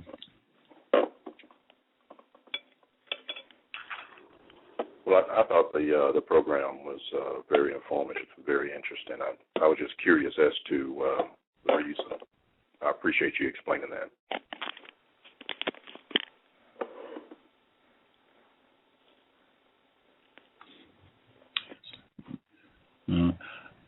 Any of the folks who called in who your mic is not on, if you want to talk, press 1 and I can open your line if you have anything to say, question, comment.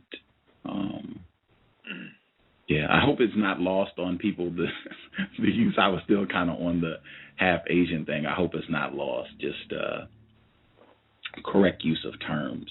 We all should make an effort to try to be accurate with the way we speak about racism, white supremacy, and you don't have a half white person or a half Asian person or a half black person. Either the person is white or they are not. That's just real clear. It helps to minimize confusion, which is something we should all strive to do in the way we communicate. White people kill us on that. White people kill us on that.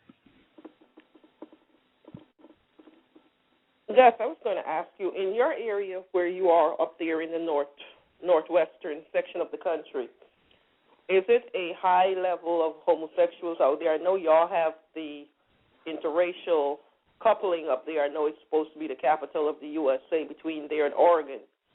How is it with the gay lesbians out there?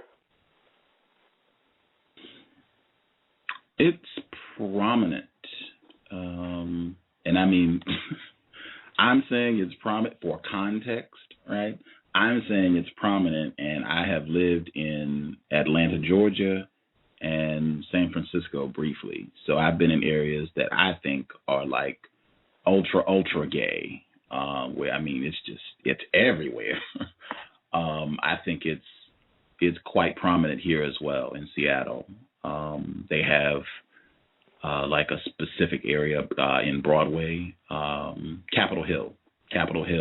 The street Broadway runs through, it's a main street in Seattle, runs through Capitol Hill. It is notorious as a homosexual area. I would say even other parts, I mean, if you're gay here in Seattle, I don't think you would have any problems if you engage in so-called gay homosexual lifestyle activity. I don't think you'll have any problems anywhere in Seattle. I could not fathom that. They have like gay bars and establishments that will have the rainbow flag out front to let people know that they're so-called gay friendly. I think they have a parade here. They do. They have a parade here. It's I think it's in the spring. Yeah, I could be wrong on that, but I think it's in the spring. But yeah, it's very prominent in my opinion. Big billboards, it's very, very talked about. They have Peter Tatchell said he'd been here. I don't know if he said that on the program, but we were talking before we went live, and he said, yeah, he'd been here, he'd been camping and all that. I was going to say they got people that sound just like Peter Tatchell that are here, that do quote unquote advocacy groups for young people who are so-called gay. I think C.O.W.S. from people, if you've been listening way back, the admitted racist white supremacist Kelly with Caucasians Against Racism, or I think it's called C.O.W.S. Go back to the archives. But they were sponsoring a non-white group of people who were also gay. I mean, yeah, there's a lot of it here. And, yeah, I see white people use it skillfully to practice racism here. I've seen a lot of that. Collegiate level as well. It's big on the universities' campuses right now, too, I think. Yeah, he did say on the show that he had been to Seattle a few times and he liked it. And he talked about the country areas outside of Seattle and how lovely they were. I was going to ask you, Gus, you had a program that you did with this white South African. He is married to someone of Hispanic background. He was on right before the White Privilege Conference. I believe he assisted you with the airfare to the White Privilege Conference. Did he say how his children were classified?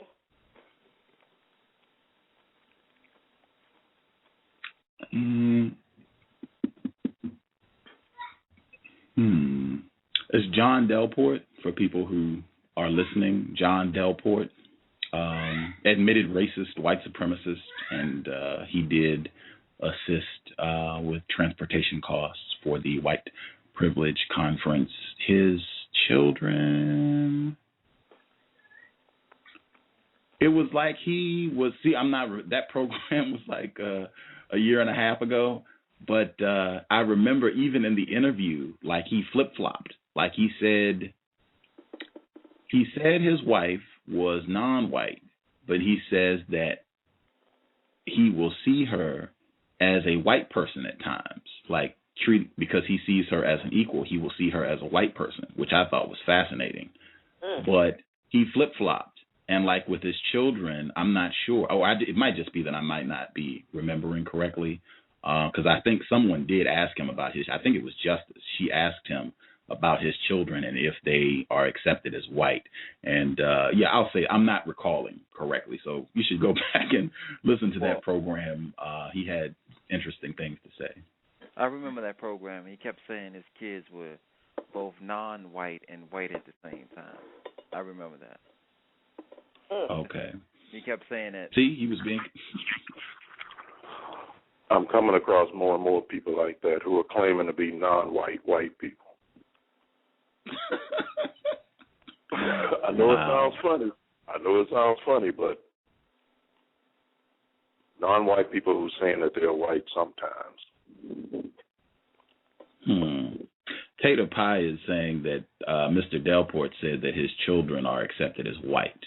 So I don't know. I don't know.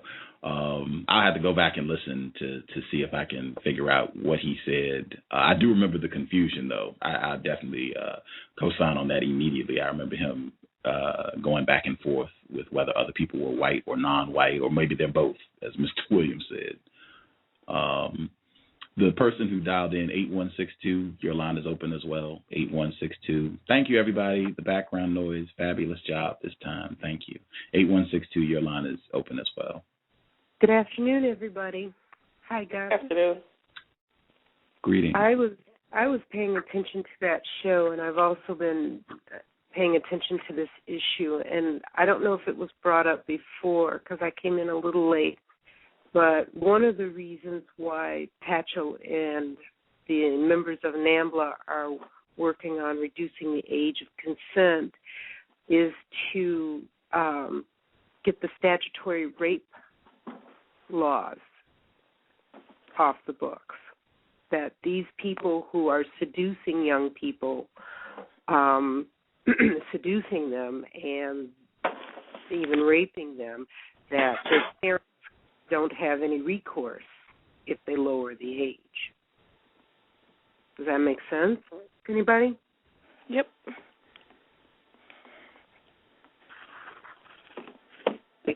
Are you referring to, are you saying that that's the reason he's trying to get the age lowered? I think that that's definitely part of the motivation, is that there are men particularly who have had sex with people who are young people who are younger than 16 and younger, and even if the child says no, they didn't rape me, or no, I wasn't seduced, their parents have legal recourse. Can they get charged with a felony?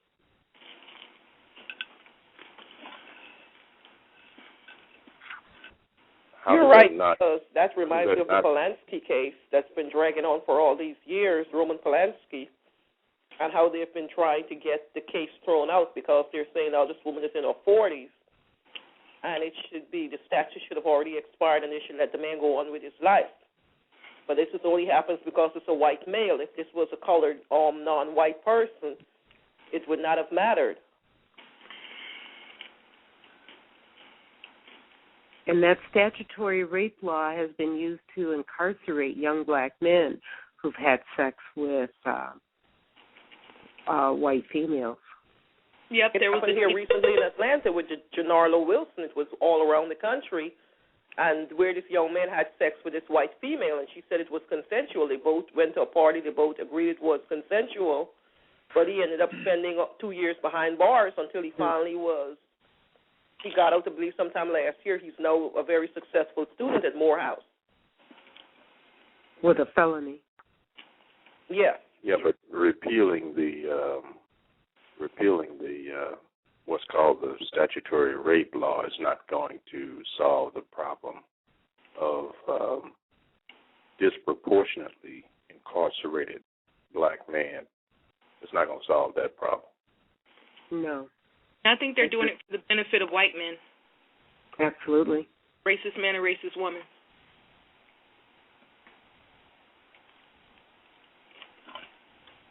These people work in the media as well, and you'll see the hypersexualization of children being pushed in the media. And just take a look at Miley Cyrus. And one of the most famous one is probably John. I think her name is John Benet Ramsey. In the pageant. Mhm. So, you got a lot of these, these mothers who put their daughters in these pageants too. So, you may be right on that one. And then there's this schoolgirl sexual fantasy that they're pushing all the time with the Catholic girl uniforms and stuff like that. I've noticed that growing up. That seems to be a fascination that white men have in particular. Oh yeah, that's even in 25th Hour for folks. Even if a non-white person is quote unquote in charge, racism, white supremacy. Racism, white supremacy. If you watch 25th Hour, directed by Spike Lee, Ed Norton, they have a scene. I think I just talked about it. They have a scene where he is hooking up with Rosario Dawson, and she's on the playground. She has on the schoolgirl outfit, the skirt, the whole nine. I think she's even got like pigtails. And he starts talking to her. Yeah, I mean, craziness. And she says she's 17 or 16 or something. He inquires about her age, like he acknowledges the incorrectness of what he's doing. But, he hooks up with her and they have sex, They have sex anyway. So you got the, quadruple whammy there, the pedophilia, the racism, the whole nine. But and that whole film, 25th Hour, is like saturated with pedophilia because there's another scene later in the film where a student and a teacher end up at a club together, and they have this scene where they're kissing in a room together or somewhere. But, it's, a teacher that's like in his 40s with like a 16-year-old girl. Same film. Spike Lee film. Gus, did you ever listen to Sting and the Police? No way. Well, I did. I like that band, but I'm thinking about a song that they had back in the 80s called Don't Stand So Close to Me, and that's exactly what it's about. This is young teacher, the subject of schoolgirl fantasy. She wants him so badly, knows what she wants to be, and it's about basically how this relationship between a young female and her older male teacher gets exposed, and he's telling her, don't stand so close to me.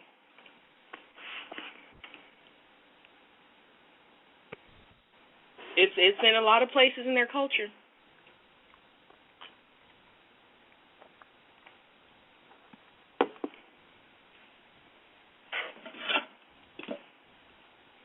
Well, I think all those Mickey Mouse Club actors. Oh, excuse me, Gus. My apologies. Proceed. I was just going to point out that those Mouseketeers, Christina Aguilera, Britney Spears, Jessica Simpson, they were all their transition from being little girls on being marketed to little children. I think the nation watched them become hypersexualized as going into adults as teenagers, just like seeing with this Miley Cyrus person.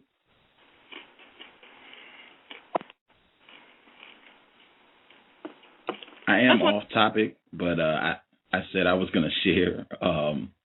I had like I think an abrupt outburst of some sort earlier, and I said I was going to stay on topic.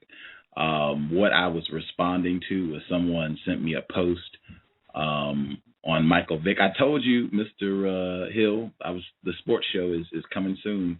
He sent me a post. I'm just going to read the title of it so we can stay on topic, but the title of it is Tucker Carlson, Michael Vick should have been executed. And I'll just leave that. But the sports show is coming. The sports show is coming, but we can stay on topic. Can I just bring up one thing? Feel free. Well,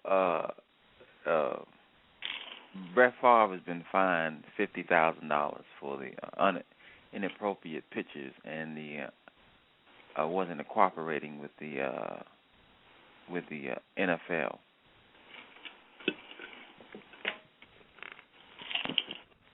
But you see how quiet that is kept. It's not even in the mainstream news to let you know that he was fined for his inappropriate behavior.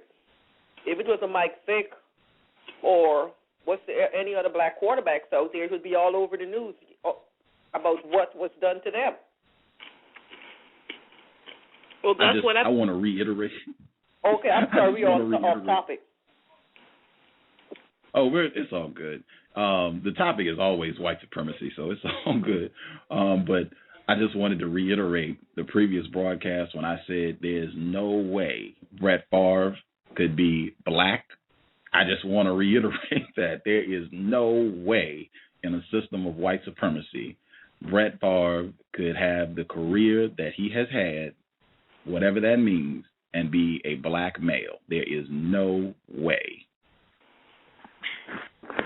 Gus, have you caught TV in the last 24 hours? Not really. I've seen at least them play the same story a few times where they keep talking about President Barack Obama saying that Michael Vick should be given a second chance, and then they go back over, oh, well, he drowned and electrocuted dogs, and so they keep showing the image of the president and then back to Michael Vick. So it's like the black male double whammy, public execution again. Wow. Yeah, making the association. Mhm. That's all. Were they asking President Obama about Michael? How did that even come up? Oh, the person at 2736. He made a phone call. 2736. Your line is open. Good.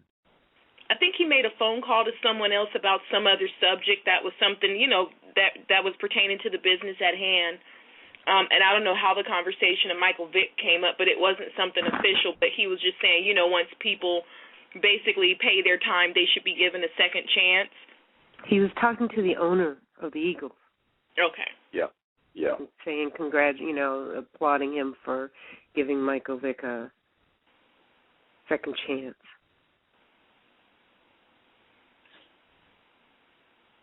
When is Anthony Pryor going to be back on the show, Gus?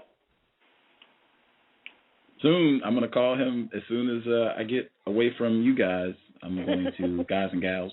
I tried to call him again yesterday. I called him. I spoke to him this weekend. I was telling him, did you see what happened with Donovan McNabb? And this was before they were saying Michael Vick should be executed. And the thing with Anthony Pryor at Ohio State, I don't know if people caught that. It's a black male quarterback for Ohio State. They're very good. I think they lost one game this season. They're going to like a multi-million-dollar bowl game. And this is the disgusting nature of racism, white supremacy. These young black males, plantation sports, right? They're not getting any money, but they're going to $1 million bowl game, multi-million-dollar bowl game. And he has been suspended. This Terrell Pryor is his name, Terrell Pryor. He's been suspended for 5 games starting next season for he exchanged his autograph for a tattoo.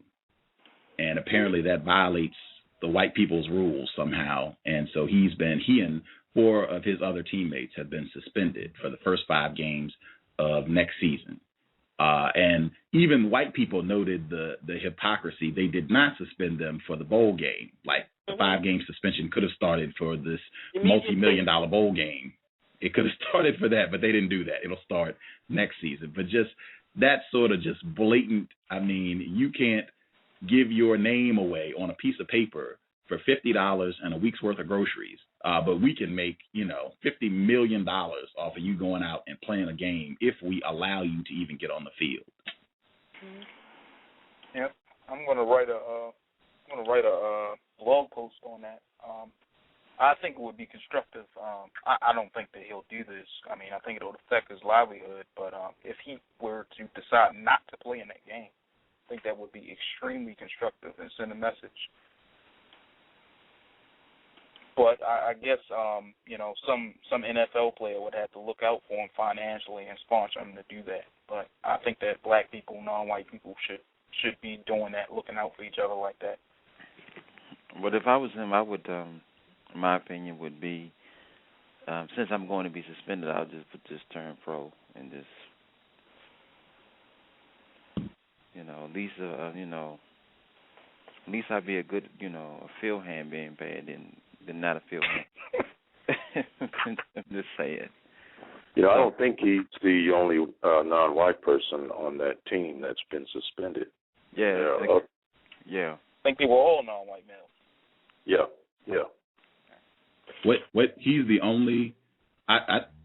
Can we get that? Can I get that repeated? Was he the only non-white person suspended, or? Well, I've seen pictures of 3 of them. Yeah, I've only seen pictures of 3 of them. I suspect that all of the pictures that I've seen are of non-white males, but I didn't see pictures of everyone. So. But look what they did with Cam Newton, the Auburn player that won the Heisman. His father couldn't even go to his ceremony because he said he did not want to be a distraction because of all of the allegations that they said his father was selling him and shopping him around to different teams and all of the different allegations that was made against him. And there are white players who do it. All of these so-called top white athletes, they all do the same thing. But when it comes to black athletes who are the money, the go-getters, they always single them out. I was listening to ESPN this morning. This is why I pressed 1. And they were talking about Michael Vick, and they were talking about his performance last night. And he kind of had a subpar game. Not horrible, but subpar. And the commentator was just talking about, oh, well, this is the Michael Vick we know, and he's regressing, and just all sorts of foolishness. And, like, you know, when, like, Peyton Manning or somebody white has a bad game, oh, the white person just had a bad game. But, you know, when Michael Vick has a bad game, you know, for him, you know, now it's all of a sudden, oh, well, he's the same Michael Vick that we've always known, and, you know, just, I don't know. I heard something on TV the other day about Tiger Woods losing more endorsements as well. They were saying because they invested in him because he was a winner. He won all the time, and now since he's been back, he hasn't won a single game, so they don't want to sponsor, you know, losers, people that don't win. So he's lost even more, apparently. Double whammy.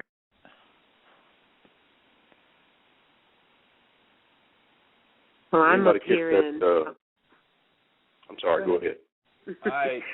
I was just going to say, I'm up here in Brett Favre land, and he has been one that is talking about white men getting away with just, is he going to stay, is he going to go, and everybody's holding their breath and begging him to stay, and we'll build a new stadium for him if he'll stay, and is he going to play this game or not? And I'm just drawing a blank right now at the brother that he said something bad about the food that was served for lunch, and they got rid of him. He's down in Tennessee Randy Moss. Yeah. Randy Moss. Oh, yeah. He criticized the lunch food. He criticized He's like a Hall of Famer. Yeah. And so the next week after they fired Randy Moss, the restaurant, all these white people flocked to the restaurant and increased his business, saying this food is good.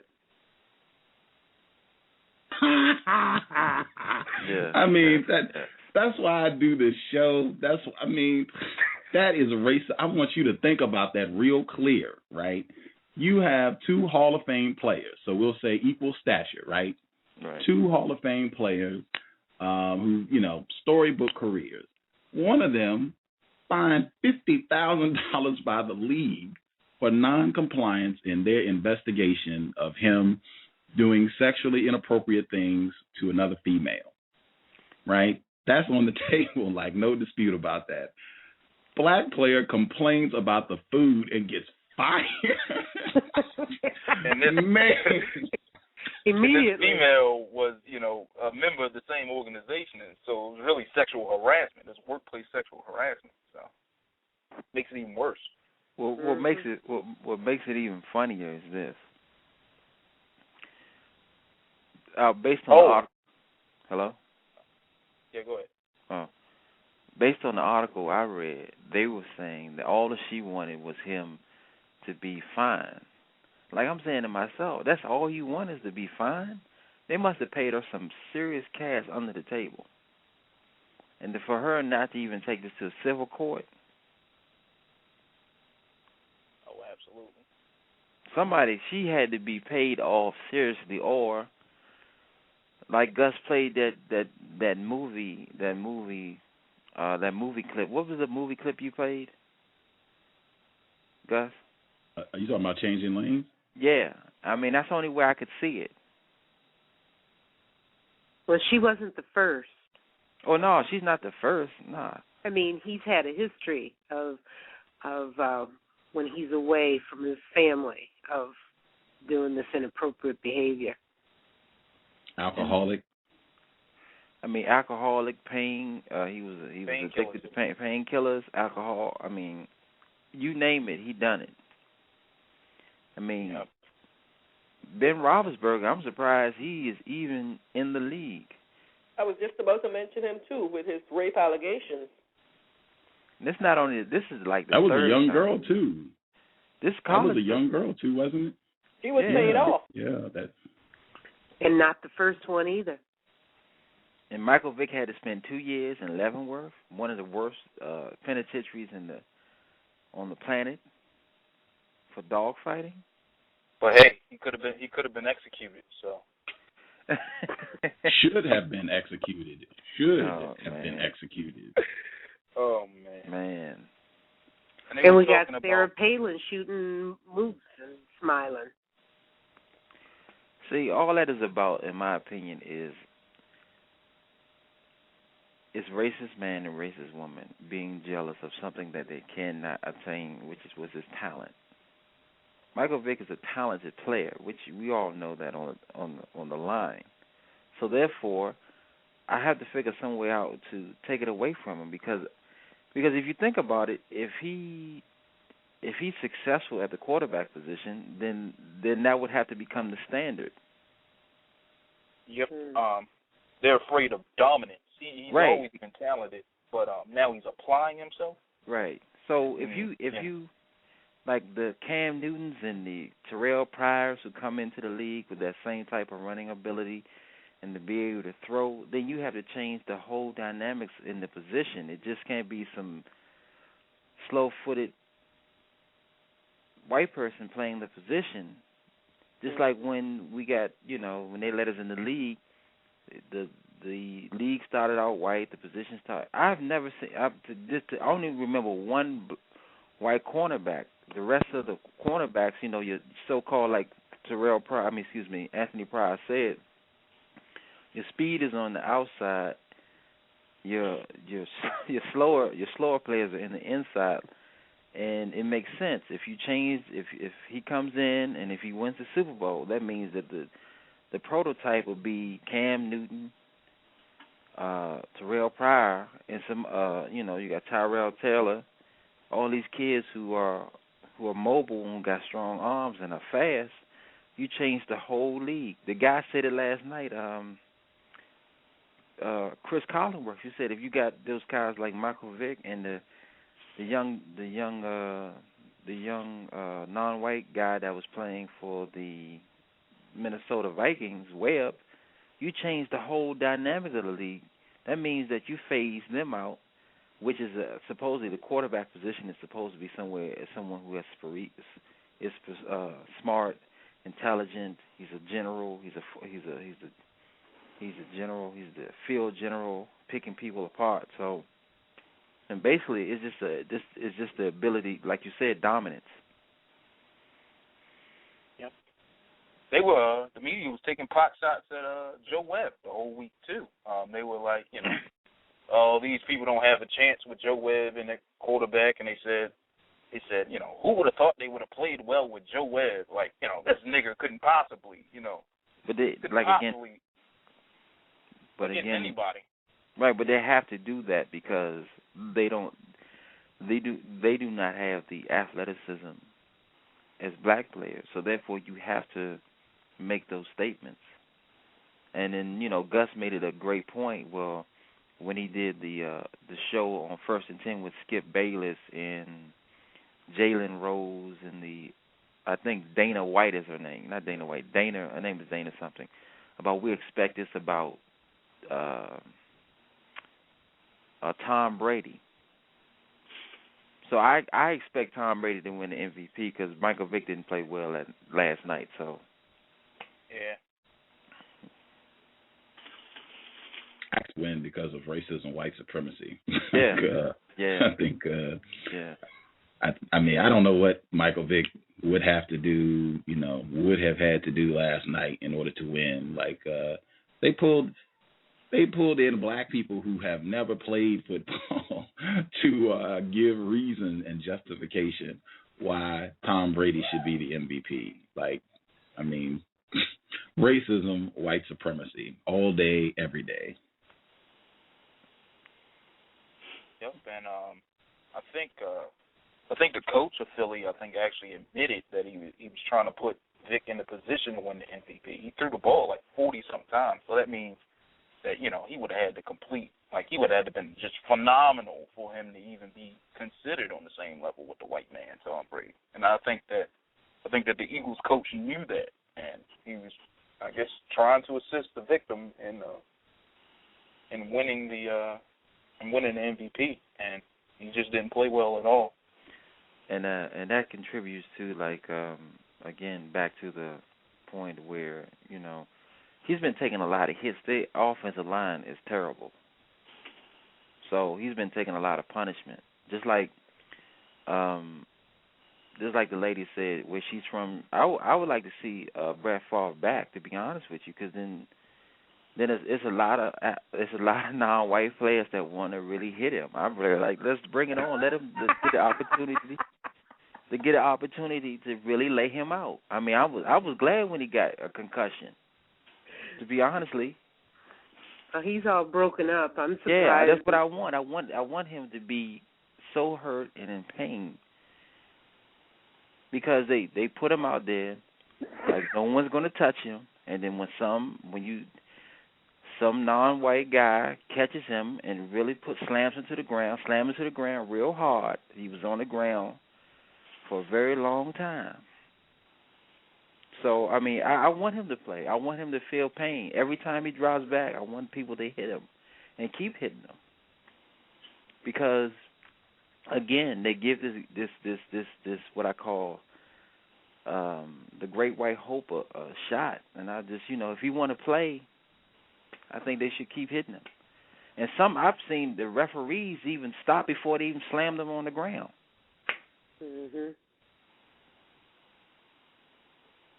So, I mean, he got fractures in both ankles and concussion. So, I mean, next thing you know, they might be pulling him out on a stretcher. And I wouldn't feel bad for him if they did. Just like I don't feel anything for Tina Marie. And I heard a lot. Amen. Because a lot of people, I remember she died. My best friend said my baby died. I said, what? Oh, man. That's sickness on the part of black people, because that's the same thing they've been doing. All of these black radio stations have been playing her music. She died on Sunday. They're still doing memorials for her on the radio stations. XM satellite radio that I have, they were playing on the Groove. They're still doing a tribute for her. Now, if a black person, like when Luther Vandross and Barry White and these guys, when they passed, they did maybe like one day and went back to normal. But it all has to do when the white man made the image of Jesus white. White people feel they have to venerate somebody white who take on a black role. They have to venerate them. So I don't feel any more. I'm not disrespectful. I mean, she passed. I mean, rest in peace. But I don't get into all that other necessary homage. She took advantage of what she had. She was white, and there you have it. So like all white people who feel that they have a talent that it's unique to them because of it not being black, they use to their advantage. All these white kids running around here who could sing R&B, and everyone fawning over them. Oh, they're so great, they're so talented. And you have kids that sings in the church choir or sings at schools that's much better than them. You were speaking of football players. Whatever happened to Mike Vick's brother? Because his career came to a crashing halt, and he's one of those that likes fooling around with white women. Well, what happened with him was he got caught. And his frustration in one of the bowls that Gus said they get millions and millions of dollars. He took his foot and he slammed into a player. And I can remember growing up watching the Duke Blue Devils play against the Kentucky Wildcats, and I remember Christian Laettner, white sex offender. Christian Laettner took his foot and slammed it into a player, and they kept saying, "Wow, this guy's a fiery guy." And I was like, "What?" He's flaming all right. That's my one joke of the day. Yes, he's flaming all right. You're right. So, like I said,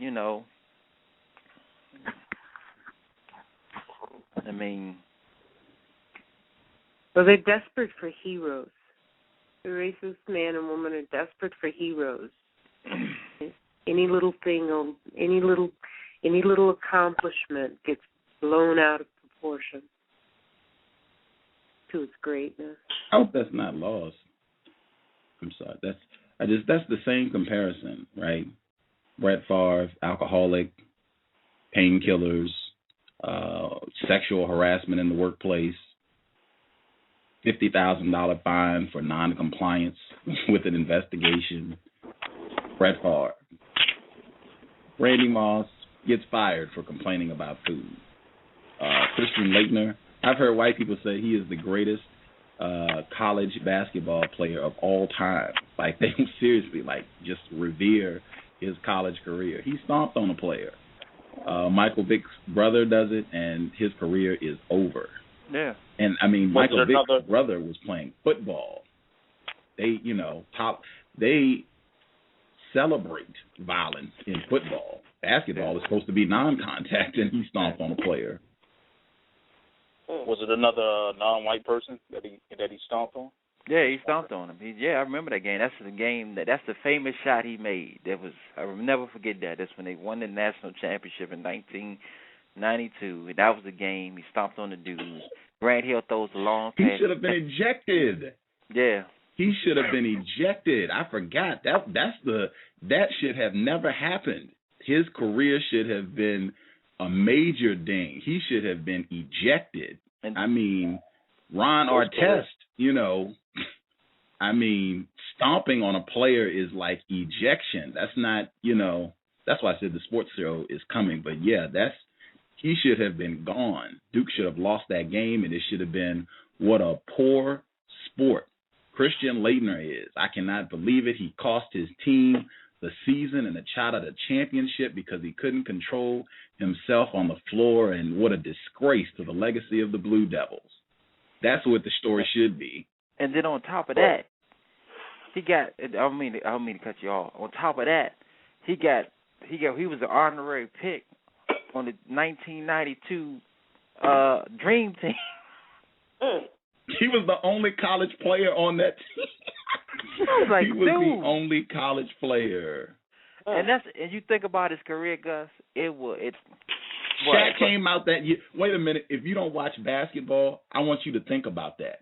Now, if you go to pick a team, if you know anything about basketball, you can pick Christian Laettner or Shaquille O'Neal. They picked Christian Laettner over Shaquille O'Neal. I want you to really think about this context of white supremacy and sports. He stomped on a guy in front of a national audience, didn't get ejected, gets picked the only college player on the Dream Team, the first time they allowed NBA players back in the Olympics. So this is like Michael Jordan, Magic Johnson, Scottie Pippen, Charles Barkley, David Robinson, Patrick Ewing, Larry Bird, John Stockton, legend Clyde Drexler, and Christian Laettner. Not Shaquille O'Neal, Christian Laettner, who's gay. Racism, white supremacy. Yes, that's why I said he's flaming. That was my one. Okay, he's gotcha. gay. Gotcha. He's gay. Wow. Speaking about white player, Gus, the same thing they do with Steve Nash. They always like to talk about him, about what a great player Steve Nash is. He's a great ball player, which he's pretty decent. But when they have that one white player out there who can shoot some hoops, white people lose their minds. Peyton Hillis, NFL, good player, white running back. White people love him. Go Yahoo for him just because he's a white running back. I mean, not to say that he isn't a good player or anything, but white people like to identify with white people that are out there performing at the athletic level.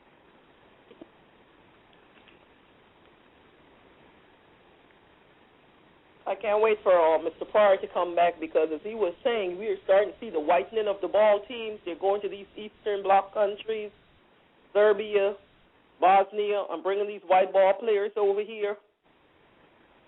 Yeah, within the next 25 years or so, we're not going to see such a big dominance of black players the way they're going, especially with their attitudes and their behavior if they don't keep it in check.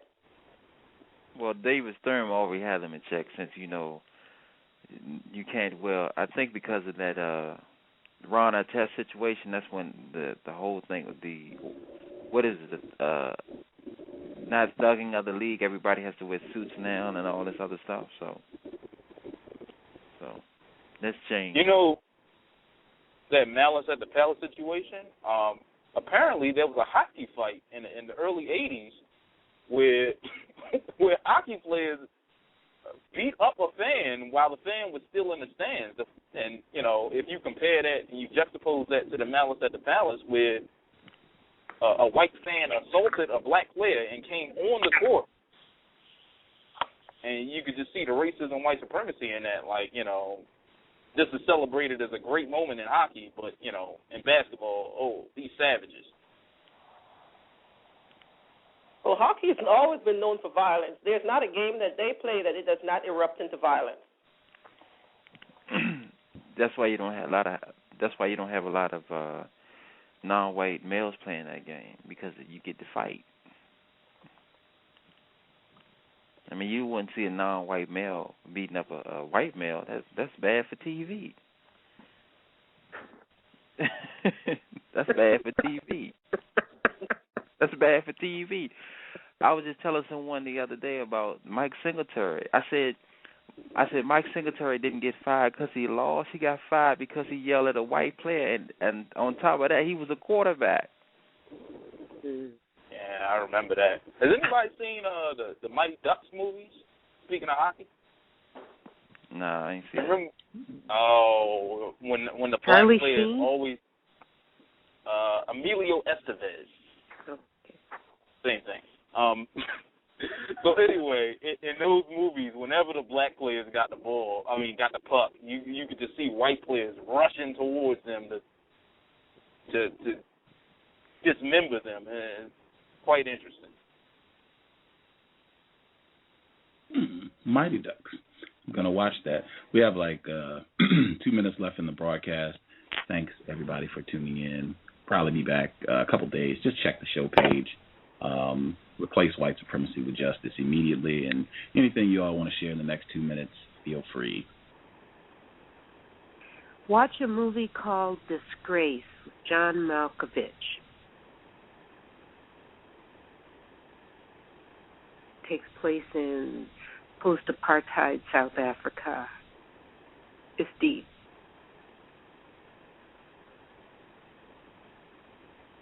Okay, the symbolism with the hockey, according to with Dr. Welsing, white players chasing the black puck on ice, trying to get it into the net.